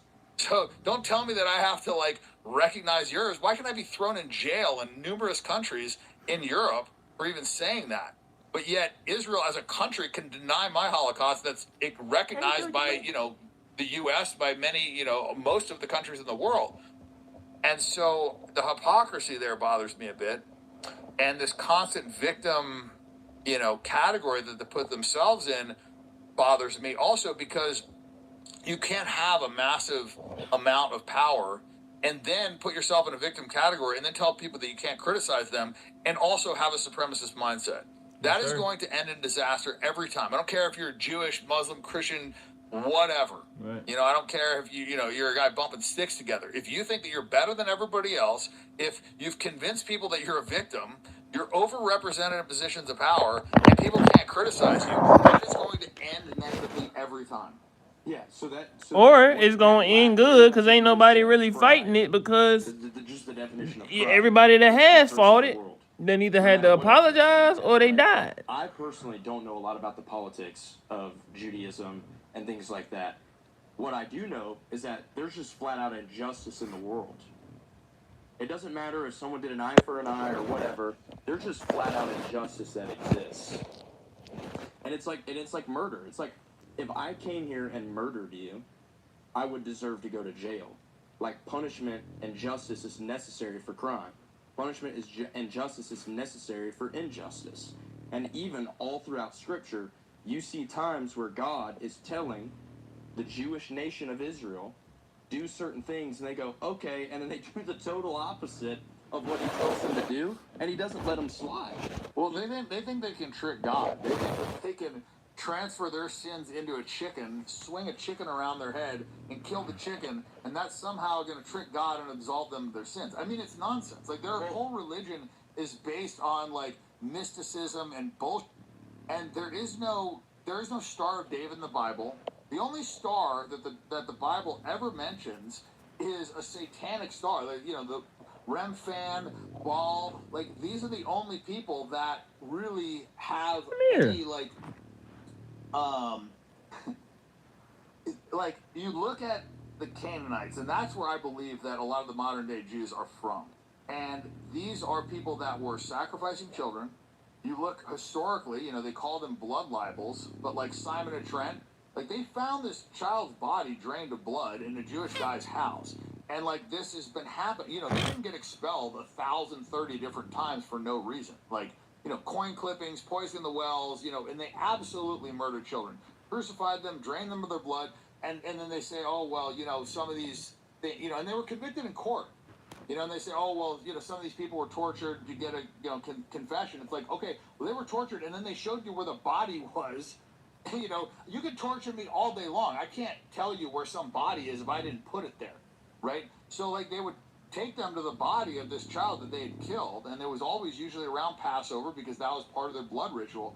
And so then they call this stuff blood libel, but it's like, okay, you can say that about one event, two events, whatever, but when you get convicted in court throughout thousands of years of history. Why do you keep of doing getting the up? same Where are you thing going? Over and over and over again, and there's bodies that correlate with this. Like, like somebody had to kill that kid. Somebody had to drain the blood. Like, draining the blood of a 3-year-old is not a normal thing. Like, I don't know many Christians just go randomly drain the blood of a 3-year-old child. Like, that is a ritualistic killing, and that is for the Passover. So, like, and they talk about this. Like I said, they call it a blood libel. Like, if you look up like what a blood libel means, it's literally like what they got caught doing. Like, Simon of Trent is a he's a saint for the story of Simon of Trent. The 3-year-old child, and they drained the blood, and they found the body in this Jewish guy's house. Like, it's like and there was miracles that happened afterwards. There's a whole thing, right? You should look it up. But like, there's numerous stories like that throughout history. Like, Jews like to act like, oh, we just got randomly persecuted, and the example a lot of people give is like, oh, well, you've got kicked out of 109 bars. Like, are you the asshole, or is it all the bars? And it's like, it's actually worse than that, because they got kicked out of 109 countries. They kicked out 1,030 different times. So this is not like some like one-off thing. This is not like people had cell phones and pagers back then where you sent a fax and the whole world like got together and was like, oh, let's persecute these Jews. No, it's like. And also, just by definition, if you get kicked out of 109 places 1,000 different times, that means that every one of those places will let you in 10 times and then kick you out.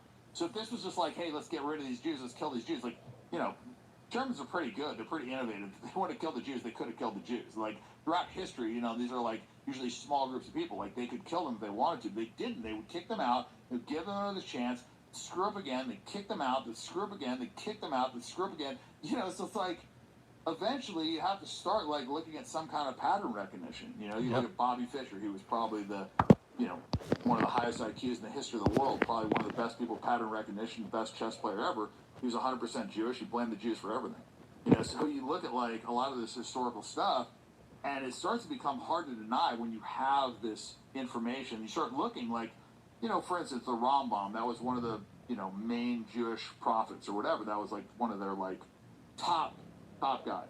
He kind of like rewrote some of the Talmud. He's got a quote in the Mishnah Torah that he wrote, which said that if a Jew has sex with a 3-year-old, that you should kill the 3-year-old for causing the Jew to sin. But the sin wasn't him raping a 3-year-old child. The sin was her causing a Jew to have sex with a non-Jew, and that's why you killed the child that he raped. Do you realize how insane that is? Yeah, I totally understand. I think that's indisputable, by the way. That's not like, this is not a conspiracy theory. This is like a word for word, and I can read you the direct translation saying that. Yeah. So when I hear things like that, I think that the common theme. Bruh, is Bryce Crawford Jewish? I don't know. A couple things come to my brain. I think the first thing I think about is like, let me take it from a stance of like a Muslim, for example, right? If I were to say all Muslims are terrorists, I would be an idiot. But Jews say that. By the way, Bill Maher said that on national television. But do you kind of get what I'm saying? It's like, if I associate all Muslims as terrorists, I would be foolish. I say that all the time. So even with Jews, like if I were to say like all Jews are this. Hold on.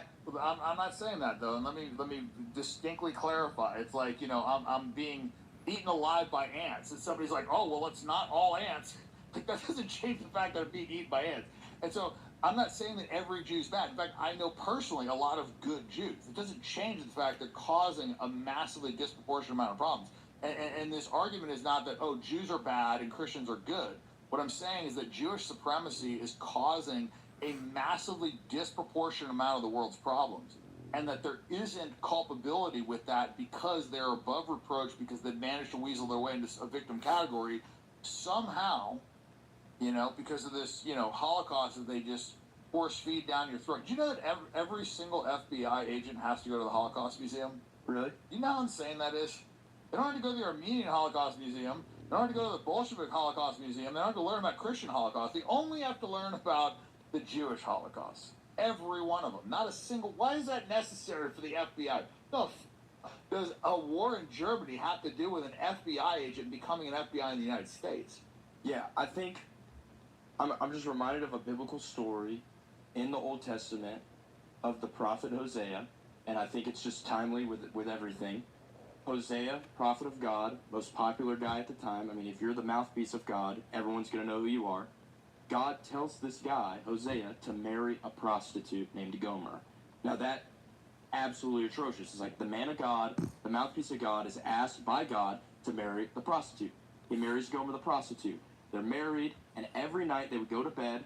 Gomer would hear music from the city. She would sneak out of the house and go sell herself on the street for sex because she was a prostitute. Every night. Why every did God morning, make Hosea him would wake this up, nigga marry a Gomer's prostitute? gone. He would go to like the south side of town or whatever, the bad side of town, and find her beaten and sexually abused because she had sold herself the night before, and he would pick her up, bring her home, clean her up. Every night this happened. Finally, at one point, she had sold herself so much to the point where she's put on the sex slave market, meaning this woman's worth just about next to nothing, so we're going to sell her on the sex slave market because she's been ran through and this and that, and now all of her sins on display. Everyone knows that Gomer is the worst of the worst. And so Hosea wakes up the next morning, she's gone.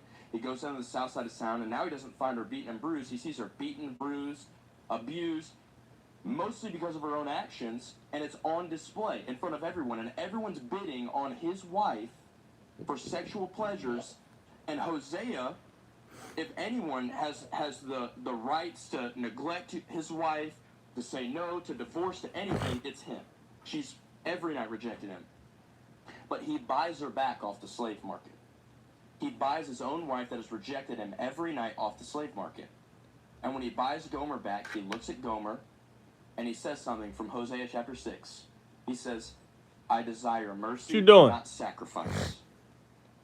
And he says he's renewing their wedding vows. He says basically from this day forward, you will no longer be a sex slave, a prostitute. I'm not buying you as my sex slave. You will be my wife, and you will be faithful to me.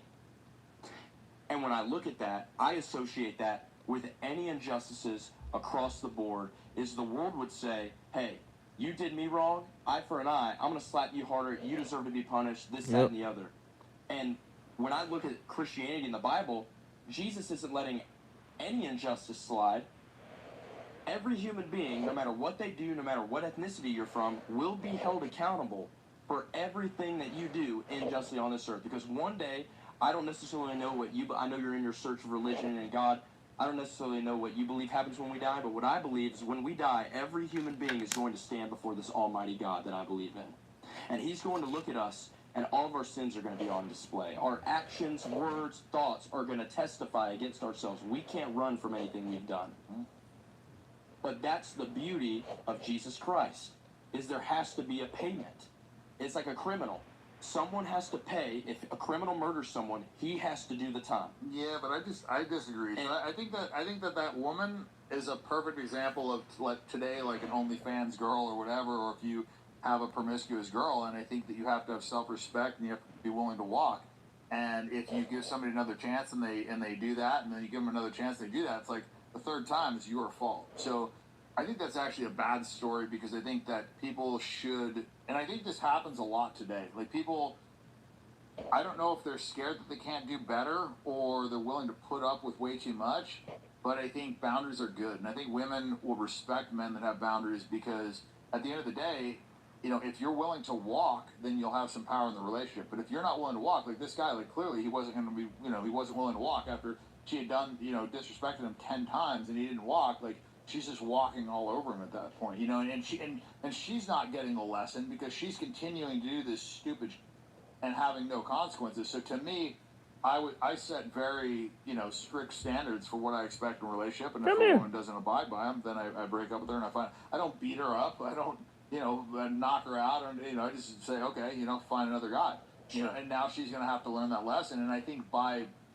enabling her and taking her back, she's not learning that lesson. She's repeating these same mistakes. I think you're doing her a disservice by doing that. So if this was something that God wanted or whatever, then, you know, maybe that's different. But I think in general, you know, you should be accountable for your actions. And I don't think that this whole, like, Jesus will absolve you from all sin and you can just live your life like an asshole and then, you know, beg Jesus for forgiveness and you're forgiven. I don't believe that. I think you're held accountable for your actions, and I think that your positive actions can negate your negative actions, and I think it's weighed out. I think if you lead a life of being told the whole time and you don't do anything to redeem yourself, I don't think that you are going to be, you know, enjoying the kingdom of heaven. I think that, I don't necessarily believe that you're either going to heaven or you're going to be burning in hell. I think that it's kind of like you will be your own harshest critic, and whether that's you and God, or I just think we're all a part of God, and I think that you will answer to yourself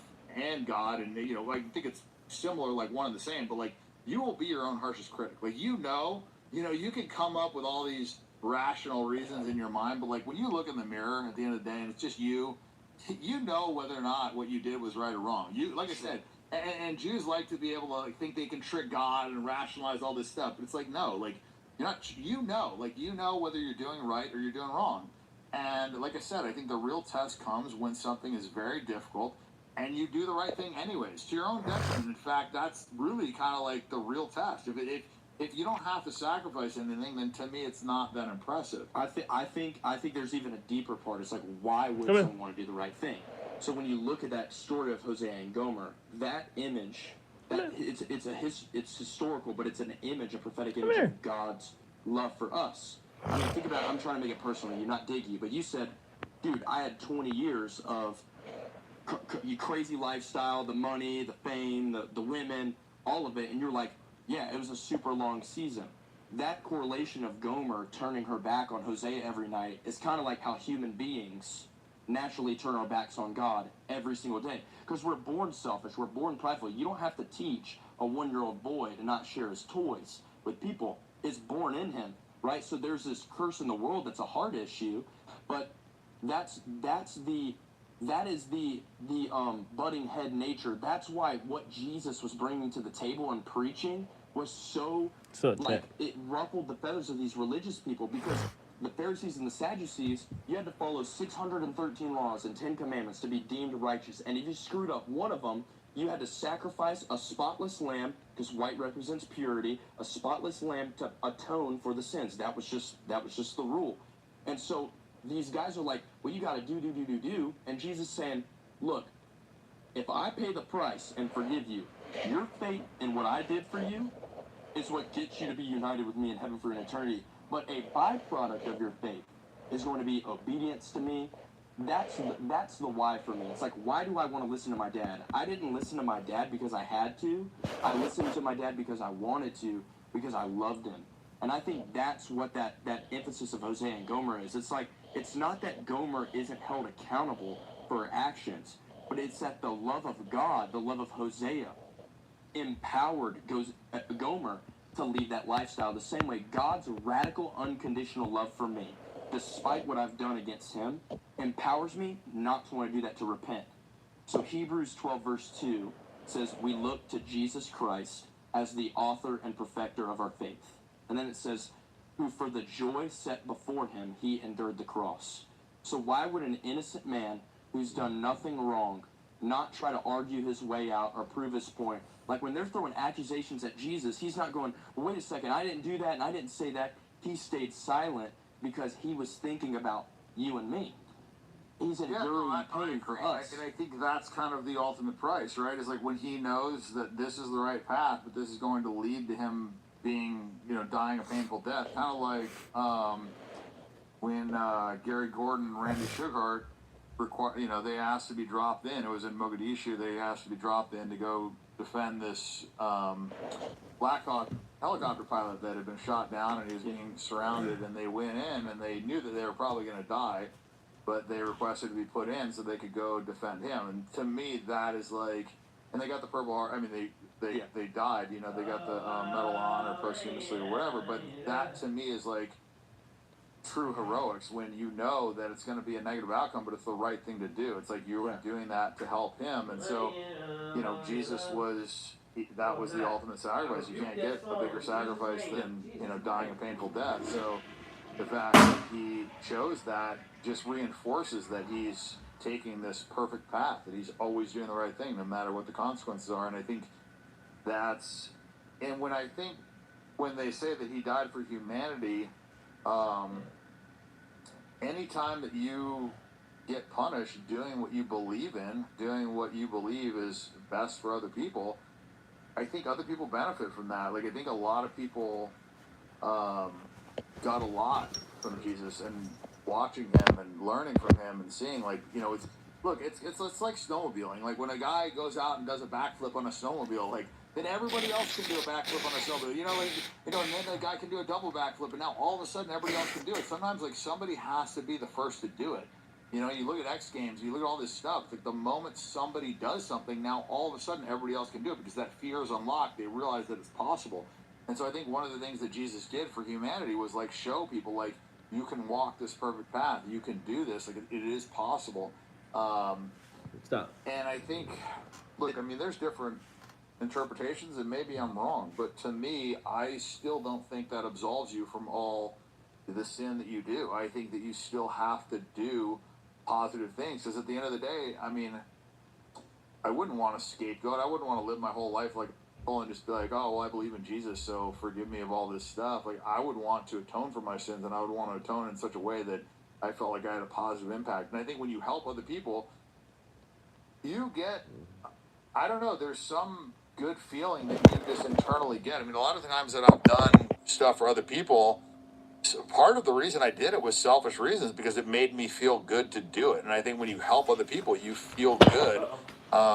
So there is some of that, and I think that comes from us being connected in some way. So, you know, but at the same time, I don't think that kind of addresses, to me, what I feel like is a Jewish problem that we have in America. I mean, look, people aren't getting married. You got food on the way. Like, it's I got more treats than on the way half for you. of people 30 years old and under haven't had sex in the last year. There's like the small segment of women that's, you know, making all this money selling their bodies online. Like, porn is at an all-time high. I mean, all the Jewish sites, or all the sites are owned by Jews.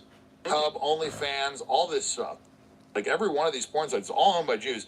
And porn is illegal in Israel. But you look at that, you look at like crazy stuff like that. I think that's the main thing that gets me going, right? I'm like, just in general, there is wickedness, perversion, pride, selfishness rampantly rising throughout the entire world. But if it's coming Is from this one nigga group Jewish, predominantly, do you not, like, at what point do you address every that? time he say something Well, about I think it's hard to say it's just one. Bro, every single time Dan Bilzerian say something about Jewish, I don't know if it's just the camera cut or what, but every time Dan Bilzerian say something about Jewish, bro, he kind of like, you feel me?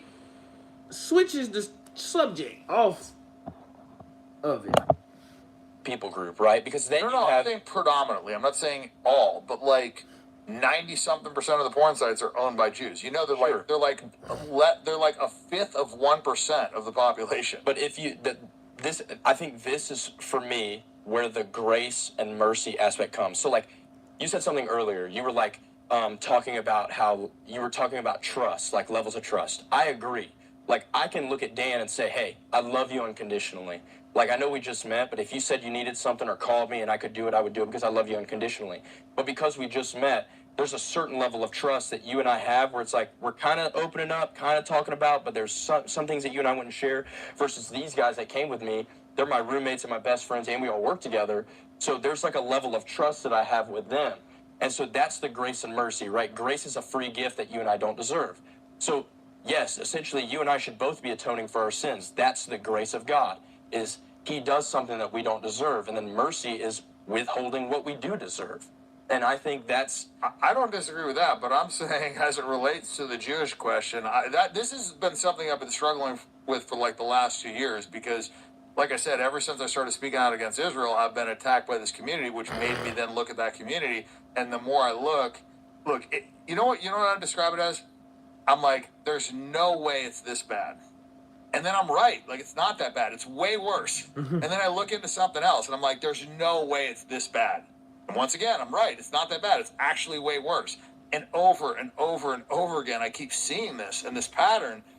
And I feel like at some point, it becomes very difficult to ignore. And I think this, to me, was one of those tests where it's like, you know, it's cost me hundreds of millions of dollars. It's got me kicked out of my company. You know, it's obviously like uncomfortable to be speaking negatively about a group that has such a powerful influence. Come on now. So like this has been almost nothing but a net negative for me, but I believe that it's the right thing to do because so many other people agree with what I'm saying, but they're scared to talk about it. Okay, so let me play devil's advocate with you for a second. Please do. If you Please believe, do. that predominantly they're doing something so wrong and so intense, what if the response is not necessarily to speak out against it? What if it's like, I'm trying to give an example, like, well, I know you're not a Christian, but I'm saying, like, Well, to pray for whipped them. them, by the way. So, To pray for them. You know, you have this instance where you have Peter and Matthew, disciples of Jesus, and Matthew was a tax collector. The Roman government hired a Jew to take money from Jews, and they would always take extra money because the extra money was their salary. So they were just basically stealing from their own people. So Peter hates Matthew because he's like, you're the dude that was taking all my money. But both of them are following Jesus, and Peter tells Jesus, he says, look, I can't forgive this guy. I just can't forgive him. He did it too many times, and I can't forgive him. And Jesus says, he says, I've forgiven him 7 times. 7 was a number of perfection, Jewish law, 7 times. He goes, okay, forgive him 70 times 7. And he's like, so I'm supposed to give him, 400. And he said, no, 70 times 7, perfection times perfection. Because it doesn't matter how, I've never murdered someone, right? But Jesus says, if you look at someone with anger in your heart, you've basically committed murder against them. Now, again, they're ethically and morally different. Like, if I'm just angry at you versus, like, if I murdered someone, obviously, morally, the murder is far significant than anger. But what Jesus is trying to make a claim here is saying, like, look, instead of having this heart posture of always coming against people, if we have the heart posture to pray and forgive and allow our heart posture to motivate us and encourage us to pray for these people and love them in that way, because love doesn't... I feel like we've been doing that. I feel like we've been doing that for the last 70, 80 years, and look at how it's worked out for us. Like, our country is in decline. We've never been more divided. It's blacks against the whites. It's Democrats against Republicans. It's like, it's not really, but that's what we think. Like, the right is like, oh, it's these idiot leftists. But really, it's the Jews giving them these talking points. They're the ones that are telling these people. They didn't just all wake up one day and say, hey, men should play in women's sports and children should be able to chop off their penises and take hormones. Just like all this nonsense. Like 10 years ago, we would have been like, that's obviously ridiculous. Like, they're getting those talking points from the media. Like, they all believe the same thing because they're told what to believe, and people are generally sheep. So, you've got the right thinking like, oh, these people are just crazy. And the left is like, oh, the right is just a bunch of white supremacists and, blah, blah, blah, and they're racist and they're Nazis and, just this rhetoric, this nonsense, right? So they're convinced it's because of the right. The right's convinced it's because of the left. The blacks are convinced, even though the Jews were the ones predominantly in charge of slavery, bringing them over here. In fact, that's why every single, slave auction was closed during a Jewish holiday. And, Farrakhan wrote a whole book on this, lining that out. But regardless, that's why blacks hold animosity towards whites, because they blame all this stuff on slavery. And then the whites obviously are, have animosity towards the blacks. They're causing a disproportionate amount of crime, and they've got this victim mentality, and they're acting like assholes and whatever. So there's this huge divide. But this wasn't happening in 2019. This was a very recent thing, and it's because of the media. 2020. Every single time the Jewish media talks about something, this is how I know that I don't be, you feel me? I don't be tripping, bro. How many times have I said to y'all, chat? Nigga, it seemed like when 2020 hit, everything changed.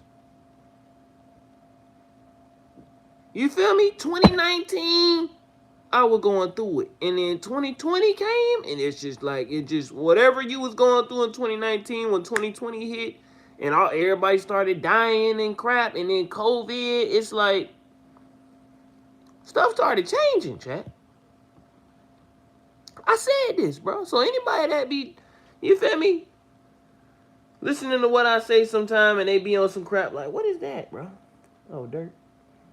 Said some crap like, you know what I'm saying? Or I say something, and somebody watching me be looking like, you feel me?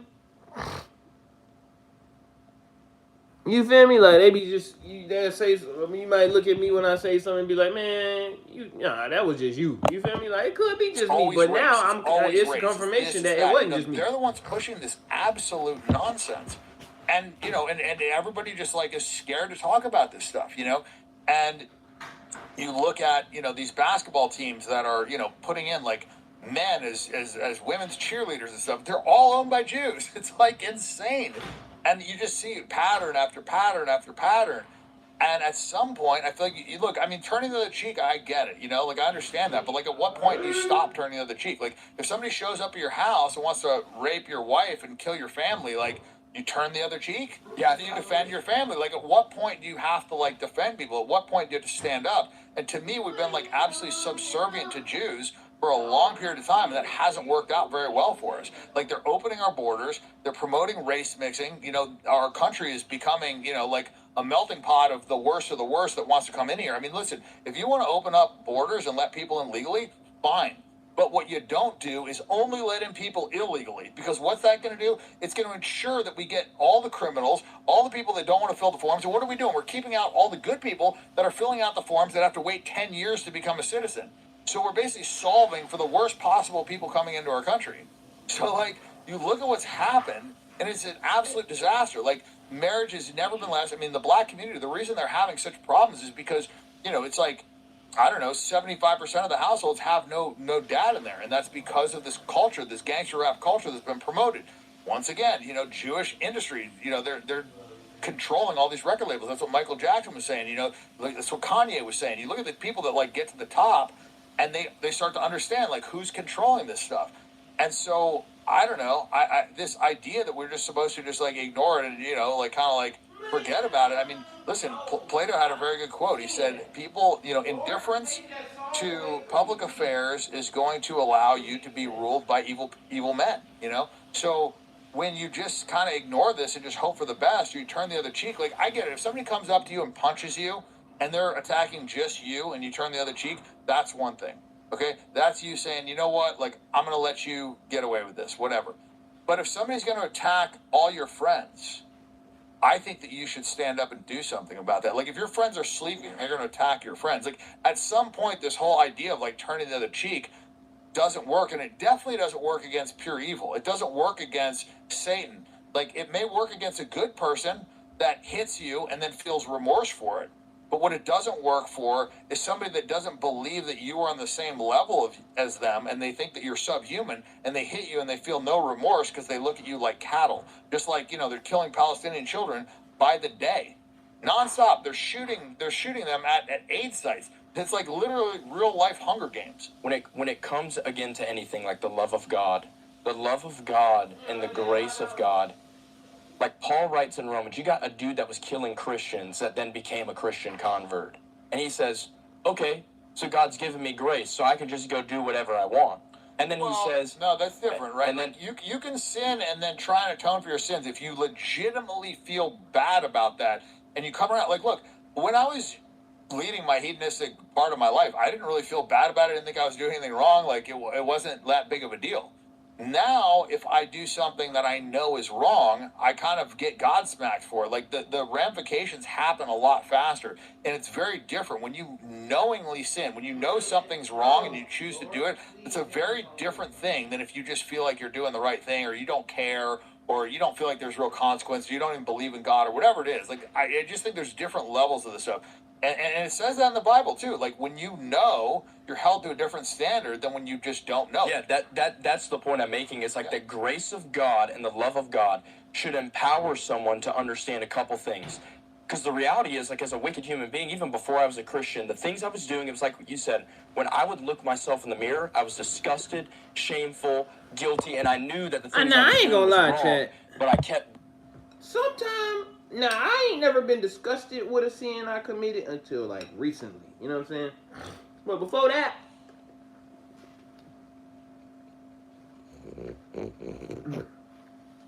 That's great. Well, that's just ice cream. I'm about to receive juice now. Premium. But,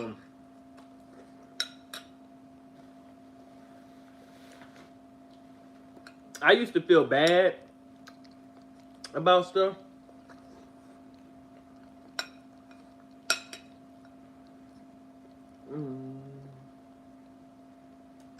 About called a brain freeze. But, I mean, not brain freeze, but, like, you know how something cold hits your tooth?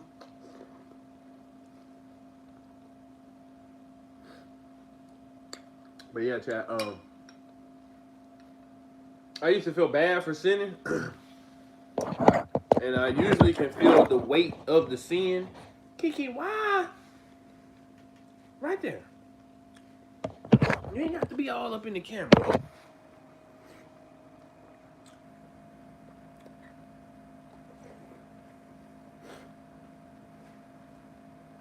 Well,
doing them. So the love and grace of God allowed me to know, okay, I am forgiven. That's not who I am anymore. But it empowered me to like turn the opposite direction from that. And so anybody that is doing something morally wrong, no matter how intense it is or how small it is, if they don't turn away from it, they're going to be held accountable for it. And that's the other end of the deal. Is like from a zoomed out lens, right? Like the vengeance is the Lord's, is what the Bible teaches us. So The Old Testament, right? And the New Testament, right? In the book of Jude, it says, it says vengeance is the Lord's in the book of Jude, right before Revelation. And so, again, one day, every human being, every ethnicity, every height, every age is going to stand before God, and their actions are going to testify against themselves. And if they receive the grace and love and forgiveness of Jesus Christ, they can be forgiven, redeemed, and united with Him. And then hell isn't just like this fiery burning place. I believe hell is suffering because I think everyone's going to stand before God and they're going to witness the most glorious, the most real, beautiful, magnificent thing they've ever realized. And then they're going to realize that everything that they did and all their actions were not how they were supposed to be living. And then they're going to be separated from the most beautiful, glorious thing that they've ever seen in their life for an eternity. And that's justice. But if what you're saying, see, because to me, I truly believe in my heart that the real test is when you recognize that something is right and it's tough. Pacifism is usually not that tough. Standing up against a bully that's gonna, that's a lot bigger than you, that's gonna beat up a little girl or something, that's tough. That's the right thing. But that's also not turning the other cheek. So I think there's a time and a place for turning the other cheek, and there's a time and a place for saying, oh, well, God will punish this person. Yeah. And then there's that blurred line where that also becomes cowardice. To me, I think, like I said, the test is when something is difficult. And it's usually difficult to stand up against injustice. It's usually very difficult to stand up against Satan. If I was in a McDonald's with 8 other people and an active shooter came in here and already shot 2 people, I would hope to God that someone in there was concealed carry or myself that would take that guy out before he took another 4 people out. Even without it, maybe somebody goes and tackles them the rest of their life. So to me, that's like that's not turning the other cheek.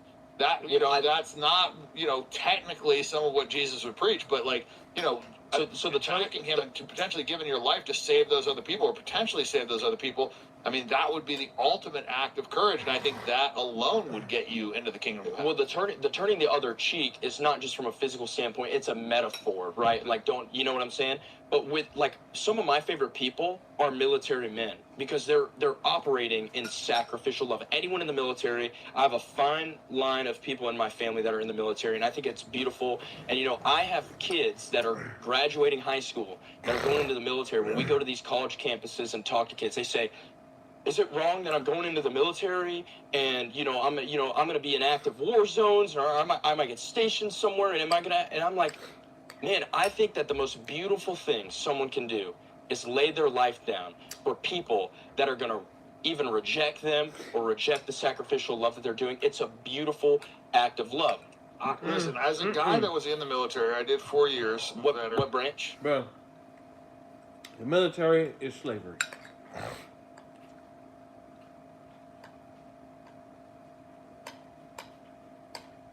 And anybody that's black will definitely tell you that.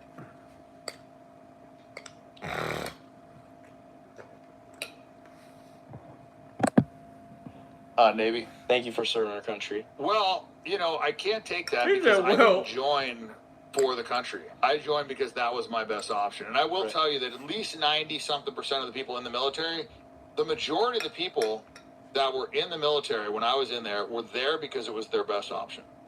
Right? I didn't know what to do with their life. Well, I got kicked out of high school. So Oh, I no was way. going to jail. So I had a machine gun in my car. I had to do, 3 weeks in jail. I kicked out of the state of Utah. So I could have gone to a community college or I could have gone to the military. And because I went in the military, I got into University of Florida, which is a very hard school to get into. And, I like I said, I did the 4 years and it was a sacrifice. I learned a lot and whatever. But I also know a lot of people that were in the military that got deployed to go fight for, Jewish bankers' wars. And, you look at Iraq, for instance, we killed 1 million civilians. And this is us showing, and it was all because of Jewish bullshit. Once again, Netanyahu testified in front of Congress that they had weapons of mass destruction, which they absolutely did not have. He also said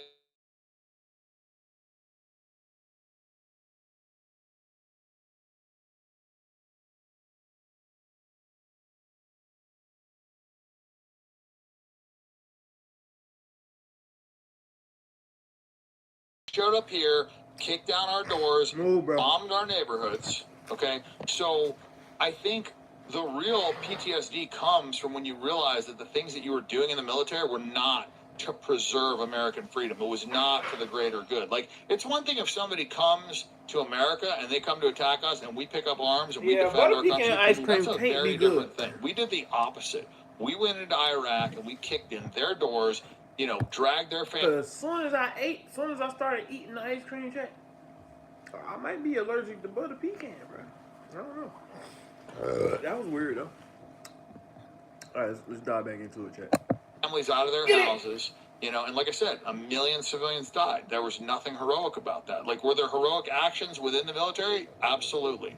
But what we did there was absolutely inexcusable. And once again, it was done for Jewish bankers, for Jewish interests. Israel led us right into that war because they wanted that regime toppled because that was going to help their greater Israel project. Just like they wanted us to, go into Syria, just like they wanted us to bomb Iran, just like, they want us to do all these things, just like they wanted us to, get rid of the leadership, Gaddafi in Libya. What do? We did that, and now all of a sudden you can buy slaves in Libya. It's a complete disaster. Every regime that we've toppled was absolutely horrendous net effect. And so the people that do join the military for the right reasons, like Pat Tillman, nothing but respect for the guy. But what happened to him? He got shot by his own guys. He didn't go out and and kill a bunch of people that wanted to kill Americans. So why did they want to kill Americans? Literally, the reason why a lot of those people want to kill Americans is because of our unabashed support of Israel. Because we are supplying the weapons that are killing their Muslim brothers in Palestine, in Iran, wherever, right? In Libya, all these places that we're going in Iraq, we are killing other Muslims for Jewish interests. And so when you look at the root of a lot of these problems and what's actually going on, look, I believe that if what you do, I don't actually believe that it matters whether or not it's technically the right thing. Like I said, if somebody goes to Iraq and he truly believes that he's doing the right thing by killing somebody, I don't think he's going to be punished for that. I believe intention is all that matters. Yeah. But was that a net positive? Absolutely not. Sure. And the problem with joining the military, as I know, is that you don't get a choice. You don't get to say, oh, I'm not going to go on this mission, or I'm not going to shoot this guy, or I'm not going to go into this house. Yeah, you could not pull the trigger, but that may mean your platoon mates get killed. When you join the military, you are taught to follow orders. You are not taught to go and do the right thing. Right. It's you do whatever you're told to do. Yeah. And the problem is, it rolls downhill, and the people at the top are, once again, look at all the neocons. Paul Wolfowitz, Pearl, all these people, Abrams, all these people are all Jewish. All the neocons, it's all just a word. And so you start looking at who's controlling all this stuff, who's pushing this, and it's it just keeps going back to the same community. And so, I don't know, man. I feel like we are in the McDonald's that's getting robbed.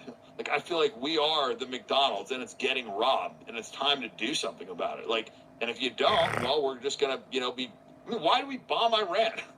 Like, why do we bomb Iran? They didn't do anything to us. They weren't a threat to us at all. We did that for Israel. So we're operating against our best interests for the benefit of Israel. And to me, that makes us an occupied country. And, we bombed them for potentially having the ability to have a nuke, which Netanyahu for the last 35 years has been saying, oh, it's going to happen next month. It's going to happen in a year. For 35 years, we have clips of him saying that. It's all nonsense. They have allowed all the nuclear inspections. Israel has allowed no nuclear inspections. They've acquired nukes illegally. So you've got this rogue terrorist country, Israel, that's acquired, around 300 nukes, and they have the Samson option, which is if they feel threatened, it's going to indiscriminately shoot nukes at everybody in the world. So you've got the biggest, God is going to sort it out. But to me, I feel like you're skirting the test. I think the test is like, are you going to stand up to the bully? Because that's the hard thing. Are you going to go tackle that guy in the McDonald's that has a gun when you don't have a gun? That's the act of courage, not just like, oh, well, I'm going to turn the other cheek and God will figure it out. Like, no, I think that if you have the ability to protect people that don't have the ability to protect themselves. He missing it, though. It's not, this is, what's happening down here is supposed to happen. What's happening on earth right now is supposed to happen. I'm going to tell y'all why this is supposed to happen. Because God, Jesus Christ, chat, you feel me? God don't want to make no mistake on bringing nobody into heaven that don't deserve it. So picture all of us in a movie. You feel me? Our movie role is to follow the rule book, or maybe not a movie. Maybe, you feel me? Just picture all of us like we on this big old TV show called The World. You know what I'm saying? We're graded by our performance on how we perform in the world based off of the book, the rules of the Bible. You know what I'm saying? If you don't do anything to earn your spot in heaven, it's going to be a clear example of everything you did to earn your spot, you feel me, wherever you supposed to go. You know what I'm saying? So that's why all of this stuff is happening and nobody's like standing up to it or you know what I'm saying? Because nobody's really supposed to. That's not our job. You know what I'm saying? If this stuff didn't happen and somebody stood up to the bully like he's saying, that would mean God is a lie. You know what I'm saying? Because God already, you feel me? Like, predicted everything that's happening now that's going to happen. That's happening. You know what I'm saying? That's happening. You feel what I'm saying? So it's like this stuff has to happen because God spoke a prophetic word, bro, about what we living in today. You feel me? So he already knew all this was going to go down before it went down. Before Trump and everybody was even born, God already knew about all this. How did he know? Because he created all of this. God even created space. You know what I'm saying? So it's like, he on some type time and like, bro, I think we need to handle this now. But it's like, nobody's supposed to handle it now, bro. This is supposed to go how it's supposed to go. The world is set up how it's supposed to be set up. It's supposed to go this way. So, you know what I'm saying? We can make our decision. Go up or go down. You know what I'm saying? So when the world ends and all this is over, you know what I mean? Everybody that did what they had to do to make sure that they earn their spot in heaven, they gonna go to heaven. And everybody that, you know what I'm saying, did what they had to do, you know what I mean? To make sure, you feel me, everything was A1 on earth, which I'm not mad at. I understand it, you feel me? I almost was about to do it a couple days ago, so I really can't, you feel me? Can't bash nobody for making that decision. Because I understand it, you feel me? So, but, you know what I'm saying? What was I saying, chat? Long story short, bro, this is supposed to happen. If it didn't happen, that would mean God is a liar. And if God is a liar, then that means, maybe we shouldn't follow God. God never told a lie, though. So it's just like, this has to happen, bro, because God already spoke it. You know what I'm saying? And everything God speaks done came to pass. You feel me? So, you feel me? And then it's like the only time something doesn't happen is because God, you know what I mean, stepped in and stopped it. Because he, you know what I mean, for whatever reason he had. But as bad as this, as you feel me, stuff is that's going on out here, bro. You know what I'm saying? People gonna have to. People gonna have to. I think that you've got a Like moral you said, obligation Dan to do that. Bilzerian, And that's why answer I've for- been, speaking out, because I have an obligation to do it. Answer Yeah, for I think. Yeah, I don't think answer for, you know what I'm saying, our actions. Christians, the Bible speaks out against passivity. It speaks out against laziness and passivity. I'm not trying to be passive. I don't know a lot about the politics that you know about, so I'm just not saying anything because I don't want to speak on something that I don't know a lot about. Yeah. But from a macro, broad Bro. perspective, and I think I'm Okay, Bryce, this nigga is either not speaking on Jewish agenda or Jewish people because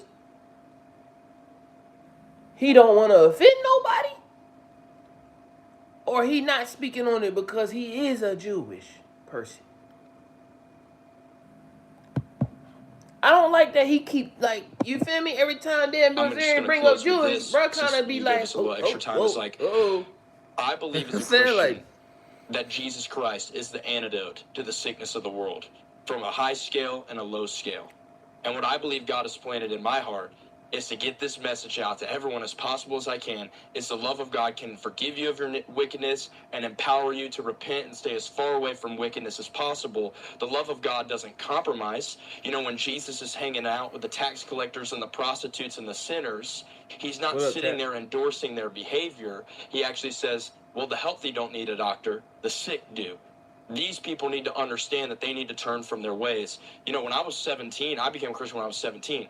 I grew up in the church. I went to a private Christian school all my life. And to me, Jesus was just the guy on my Bible quizzes and tests. That's all he meant to me. But I had porn addictions. I was a people pleaser. And I was trying everything in my life to fill my heart. And I was working. And I think this is like, this macro point is every religion, my Muslim friends, my Hindu friends, my Buddhist friends, it's all about do as best as you can, build good dharma, avoid the karma, do the 5 pillars of Islam, work your way to Allah. Allah will weigh your good and your bad. If you do enough good, he'll let you in. If you do more bad than good, not a good sign. But it was interesting because 3 months before, I had super bad anxiety and depression. I planned on taking my life when I was 17. 3 months before, I started researching into every religion because someone said, you just need religious structure in your life to fix it. So I looked into Islam, Hinduism, Buddhism, and every religion was about how much I could do to get to heaven or perfection. And I was so whirlwinded because I thought, if I live in a broken world, a wicked world, a sick world, and I can't even fix my broken heart in this broken world with the things I'm doing, then how could I ever work to perfection? And then when I was 17, I was in a Waffle House, going to take my life after Waffle House. And I had this... That was it. That was the final meal, Waffle House. Yeah, my death row meal. And so I'm in this Waffle House. I've never done drugs or alcohol before. And I really believe Jesus Christ revealed himself to me and showed me that I'm guilt and shame weighing on my shoulders. And so I prayed this prayer. I had this supernatural moment with Jesus in Waffle House where I felt like God was speaking to me. These scriptures started making sense that I heard in school. And so I just prayed, said, okay, God, if you're real, take away my anxiety and depression, because that's why I want to take my life. And I haven't had the crippling anxiety or depression since that day. And that's when I knew the love of God. God meets me where I'm at. Jesus Christ, out of all religions, is the only God out of all the religions that comes down, meets the broken people where they're at, and allows the forgiveness and love of him to empower them to be united with him again. And so yeah, I really believe that Jesus Christ and the love of God is the antidote to the sickness of the world. But Dan, I appreciate you so much for coming on, bro. But he's not able. Thanks for hanging out and talking with us. He's not able to stop what's going on. He is able to stop what's going on, but he's not supposed to stop what's going on, bro, because what's going on right now is exactly what's supposed to go on. You know what I'm saying? Everybody's supposed to be choosing their sides. You know what I'm saying? Everybody's supposed to be, you know what I mean? Earning their GTA points. You feel me? Either on the good side or the bad side. And when this is all over, bro, you feel me? The ones that earn their good points gonna fly up into heaven on some supernatural stuff that we ain't never seen on nothing but movies like Hancock and maybe Superman and stuff like that. And then, you feel me? Few things is gonna happen for, you know what I'm saying, everyone else that, you know, either never paid attention to God or just like, you know what I mean, rebelled. You know, the little period is gonna happen. I forgot what it was called, but the little period is gonna happen 3.5 years, bro. Where it's just the world is gonna be like the evil it's ever been. You know what I'm saying? And the real rich people, they got their underground forts and all that built. That's probably where they gonna go and stay safe. And then everybody else gonna be like, you feel me? Crabs in the bucket, bro. All hell gonna break loose, literally. You know what I'm saying? People gonna be killing each other for no reason, raping each other for no reason, and then it's gonna be actual demons on the earth at that point. You feel me? The demons that I be talking about got, you feel me, 5, 6, 7 arms. 6 arms, you know what I'm saying? Like real creatures, bro, that come straight from the pit of hell, gonna be on earth, bro. Just like, what's that movie called? I think it was like I Am Robot, you know what I'm saying? It's a whole lot of movies, bro, that kind of just, you know what I'm saying, kind of depict the end of the world. And you know, all of the super beings, bro, that like, it's supposed to be a myth, but they actually exist on Earth. We just don't really know about it because they don't, you know what I'm saying? They not just gonna pop up in your view unless, you know what I'm saying? You somebody that they not scared to reveal themselves around you.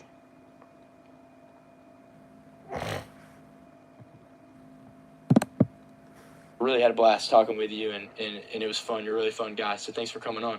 Hope Jesus comes back soon. The world needs him. Amen. We need him back. Amen. Thank you, bro, for coming on. Cool, man. Appreciate you. Guys, thank you so much for watching and listening to this episode. If you guys like it, subscribe to us on YouTube, follow us on Spotify, Instagram, and TikTok. Bless you guys, and see you guys next week for the next episode. Amen, brother. Bryce, you better not be no dat blame. Okay. That is crazy, bro. The fact that you know what I mean? It ain't nobody else in the world. I need to start watching Bread Skills. I need to start watching all of it, bro.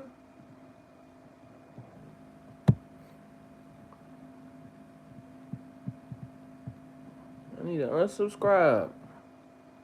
He don't got bad content. Like, he don't got drugs or nothing, but it's like, I can just tell, bro. Bread Skills energy, something ain't right. Bread Scales energy, bro, I can smell it. You know what I'm saying? Pause. But it's like, I can smell when somebody energy ain't matching mine. Or like, I can smell when somebody energy is a little demonic. Like, it's like a scan. Or, I don't know, bro. It's like a body scan or something, bro. Either that or God literally be putting in my brain like, yep, you see that? Mm-hmm. You know what I'm saying? Like, I'm not saying like I'm perfect, but like I can definitely tell, bro, when somebody's really swimming in it. You know what I mean? Versus somebody that's just like, you know, I'm sinning, but like I'm not, it ain't all bad. Like I don't just have just like a dark aura to me. You know what I'm saying? Not me personally, but just like, you mean? Somebody that I may come in contact with. I might have to unsubscribe to V-Long, bro. No more smoking, man. You feel me? Why would I watch a smoking a channel where somebody's smoking and I don't smoke no more? Excuse me, chat. I don't never really say excuse me. Also, I don't know why I just said it right there. I guess a nigga trying to be extra polite, you know what I'm saying? But I turned my clothing brand into a lifestyle. Yeah, I can't watch no more smoking videos, bro. We don't want to, you feel me? And this is what I'm saying. You don't want to tempt yourself, bro. Even though I'm pretty headstrong, like if I don't want to smoke, I'm just not going to smoke. You know what I'm saying? And if I want to smoke, I'm going to smoke. But now I just, you know what I'm saying? It's just, I just feel like it's very important not to smoke no weed. You know what I'm saying? Yes, sir. Yes, sir.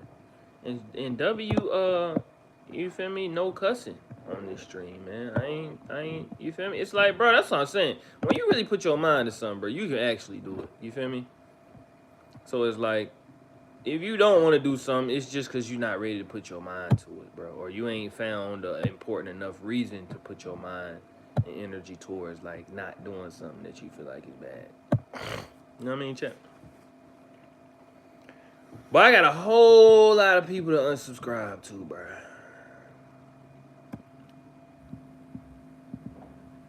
A whole lot of people.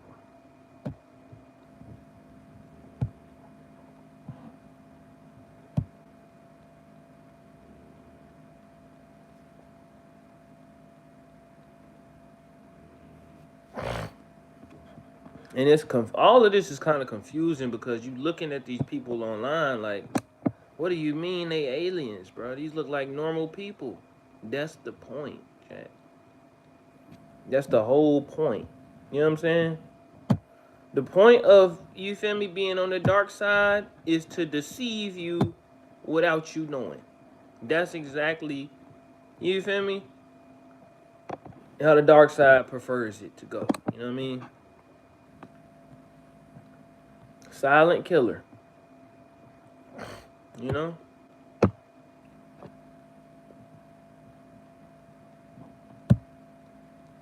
So, I understand why, you feel me? When I say this stuff, people be kind of like, just kind of looking at me or like, you know what I mean? Like, if I'm texting somebody that just kind of read my comment, like, bro, like, what? You feel me? Like, I feel like people be looking at me like, bro, what make you think you just know so much about this and you just so right about it? You know what I'm saying? You just all of a sudden, you got all the information that everybody else be out here searching for and don't really, you know, I don't know, bro. I'm just telling y'all what I know and what's facts. You know what I'm saying? Like what, I don't know, bro. Like, what y'all want me to say? Only thing I can tell y'all is, bro, God showed me what I was about to step into, bro, and kind of asked me. I said this yesterday on live, but kind of asked me if I really wanted to go through with it. You feel me? Like, kind of laid out the map for me or laid out the table and like, bro, you know what I'm saying? Or he allowed me, you feel me, to see, you know what I'm saying? You know what I'm saying? If I wanted to, like, you feel me? What I wanted to choose or what, you feel me? What choice I wanted to make, I guess. And I appreciate God for that, man. It had to be nobody but God. You know what I mean? But at the same time, you feel me? You gotta know what you're getting into before you get into it. But at the same time, bro, sometimes people deceive you. And you don't always know what you're getting into until you in it. You feel me? Either way, man, I appreciate,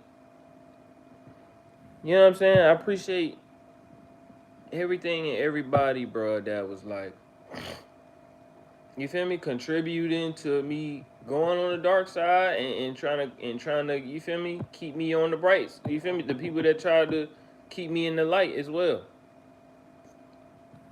You know what I mean? It was a beautiful experience, bro. And I ain't gonna lie, I'm pretty sure a lot of people don't, you know what I mean, encounter that type of experience.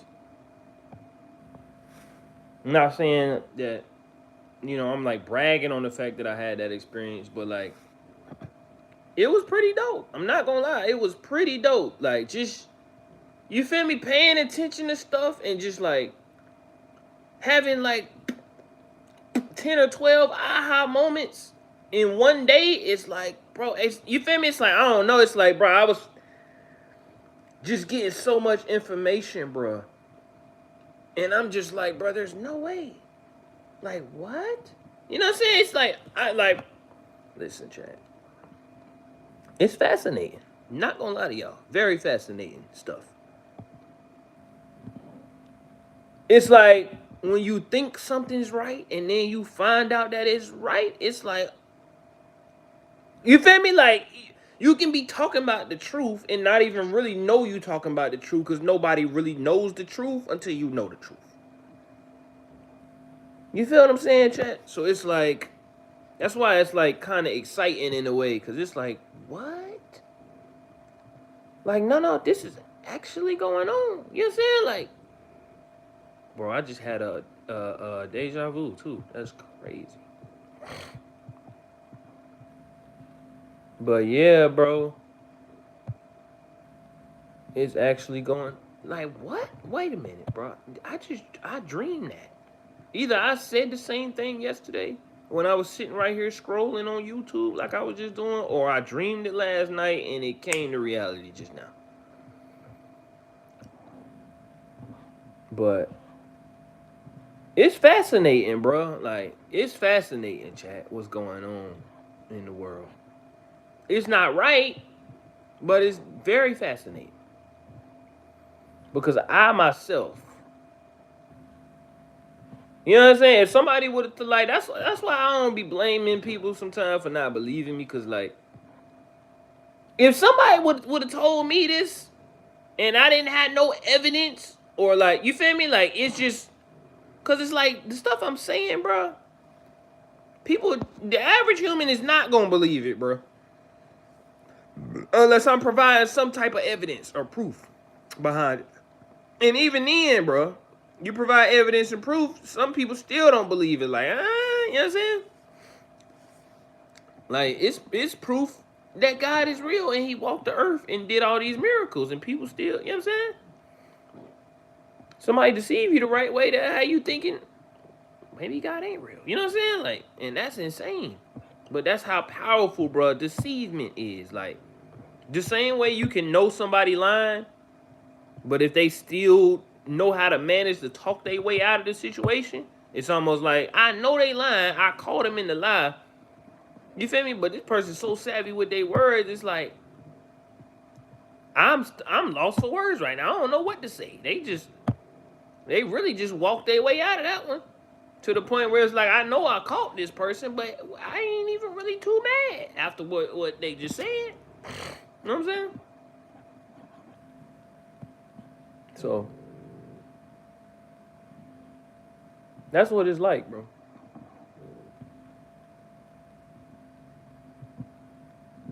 I got so much stuff to unsubscribe to, bro. Alright, I gotta go check. You feel me? I gotta call my mama, man. You feel me? I'm gonna holler at y'all in a few. Alright, love.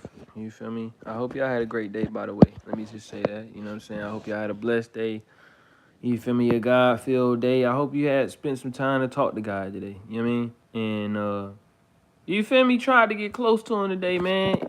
Every day you should try to get closer to God, bro. If you're asking me. You know what I mean? If you ain't asking me for my opinion, then just act like I ain't say that. But everybody, bro, should want to get closer to God every day. Especially if you're not a fan of the other side. You know what I'm saying? God got superpowers too, and God give gifts as well.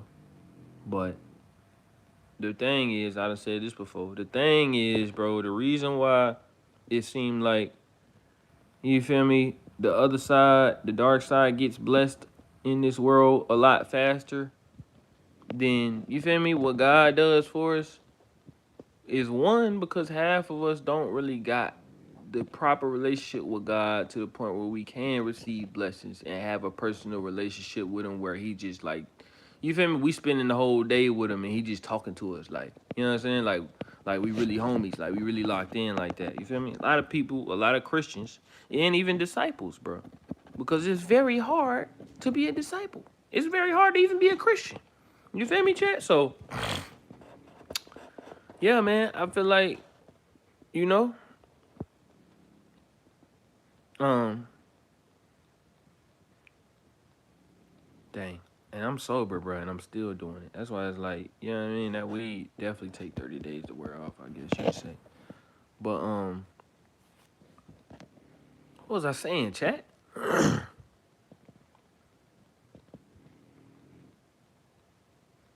uh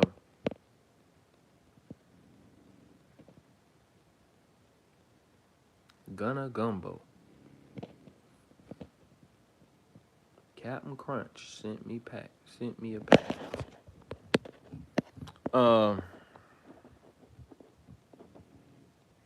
What am I saying, chat? Dang, I forgot what I was saying, bro.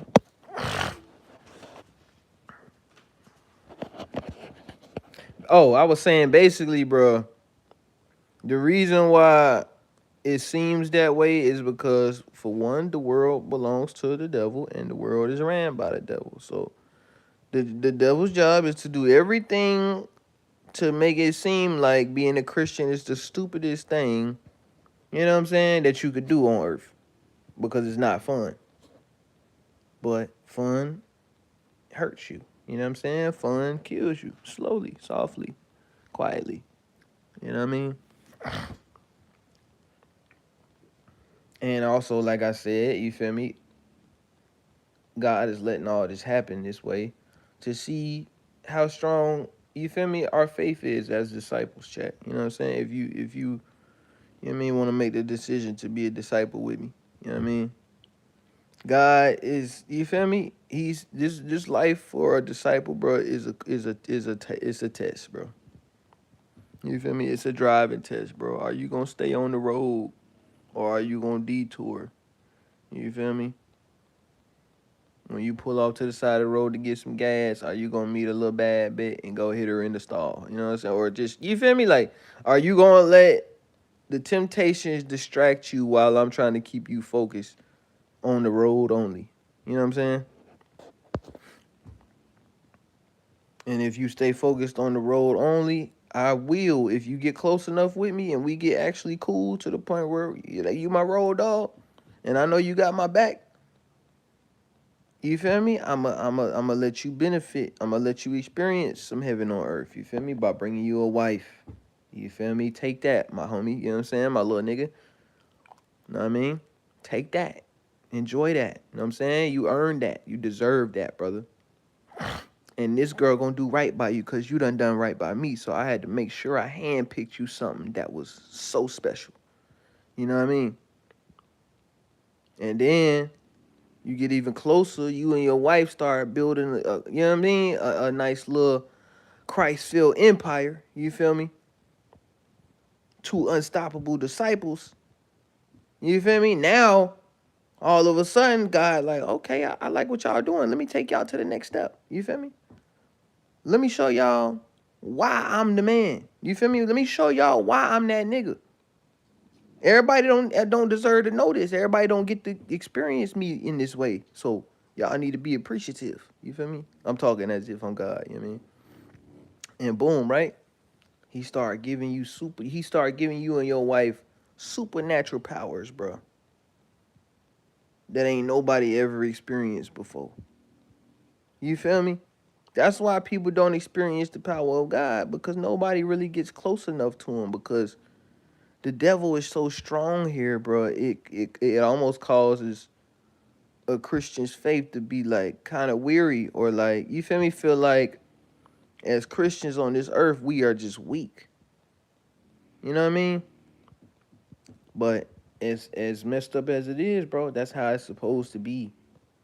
Because if it wasn't this way, then we wouldn't have a reason to believe in God, if that makes sense. You know what I'm saying? But yeah, chat. I gotta get off of here, man. I gotta call my mama, man. I'm gonna holler at y'all in a few hours, man. You feel me? I gotta, yeah. Love y'all, man. You feel me? Stay prayed up, man. Stay safe. I'm gonna get with y'all in a minute. You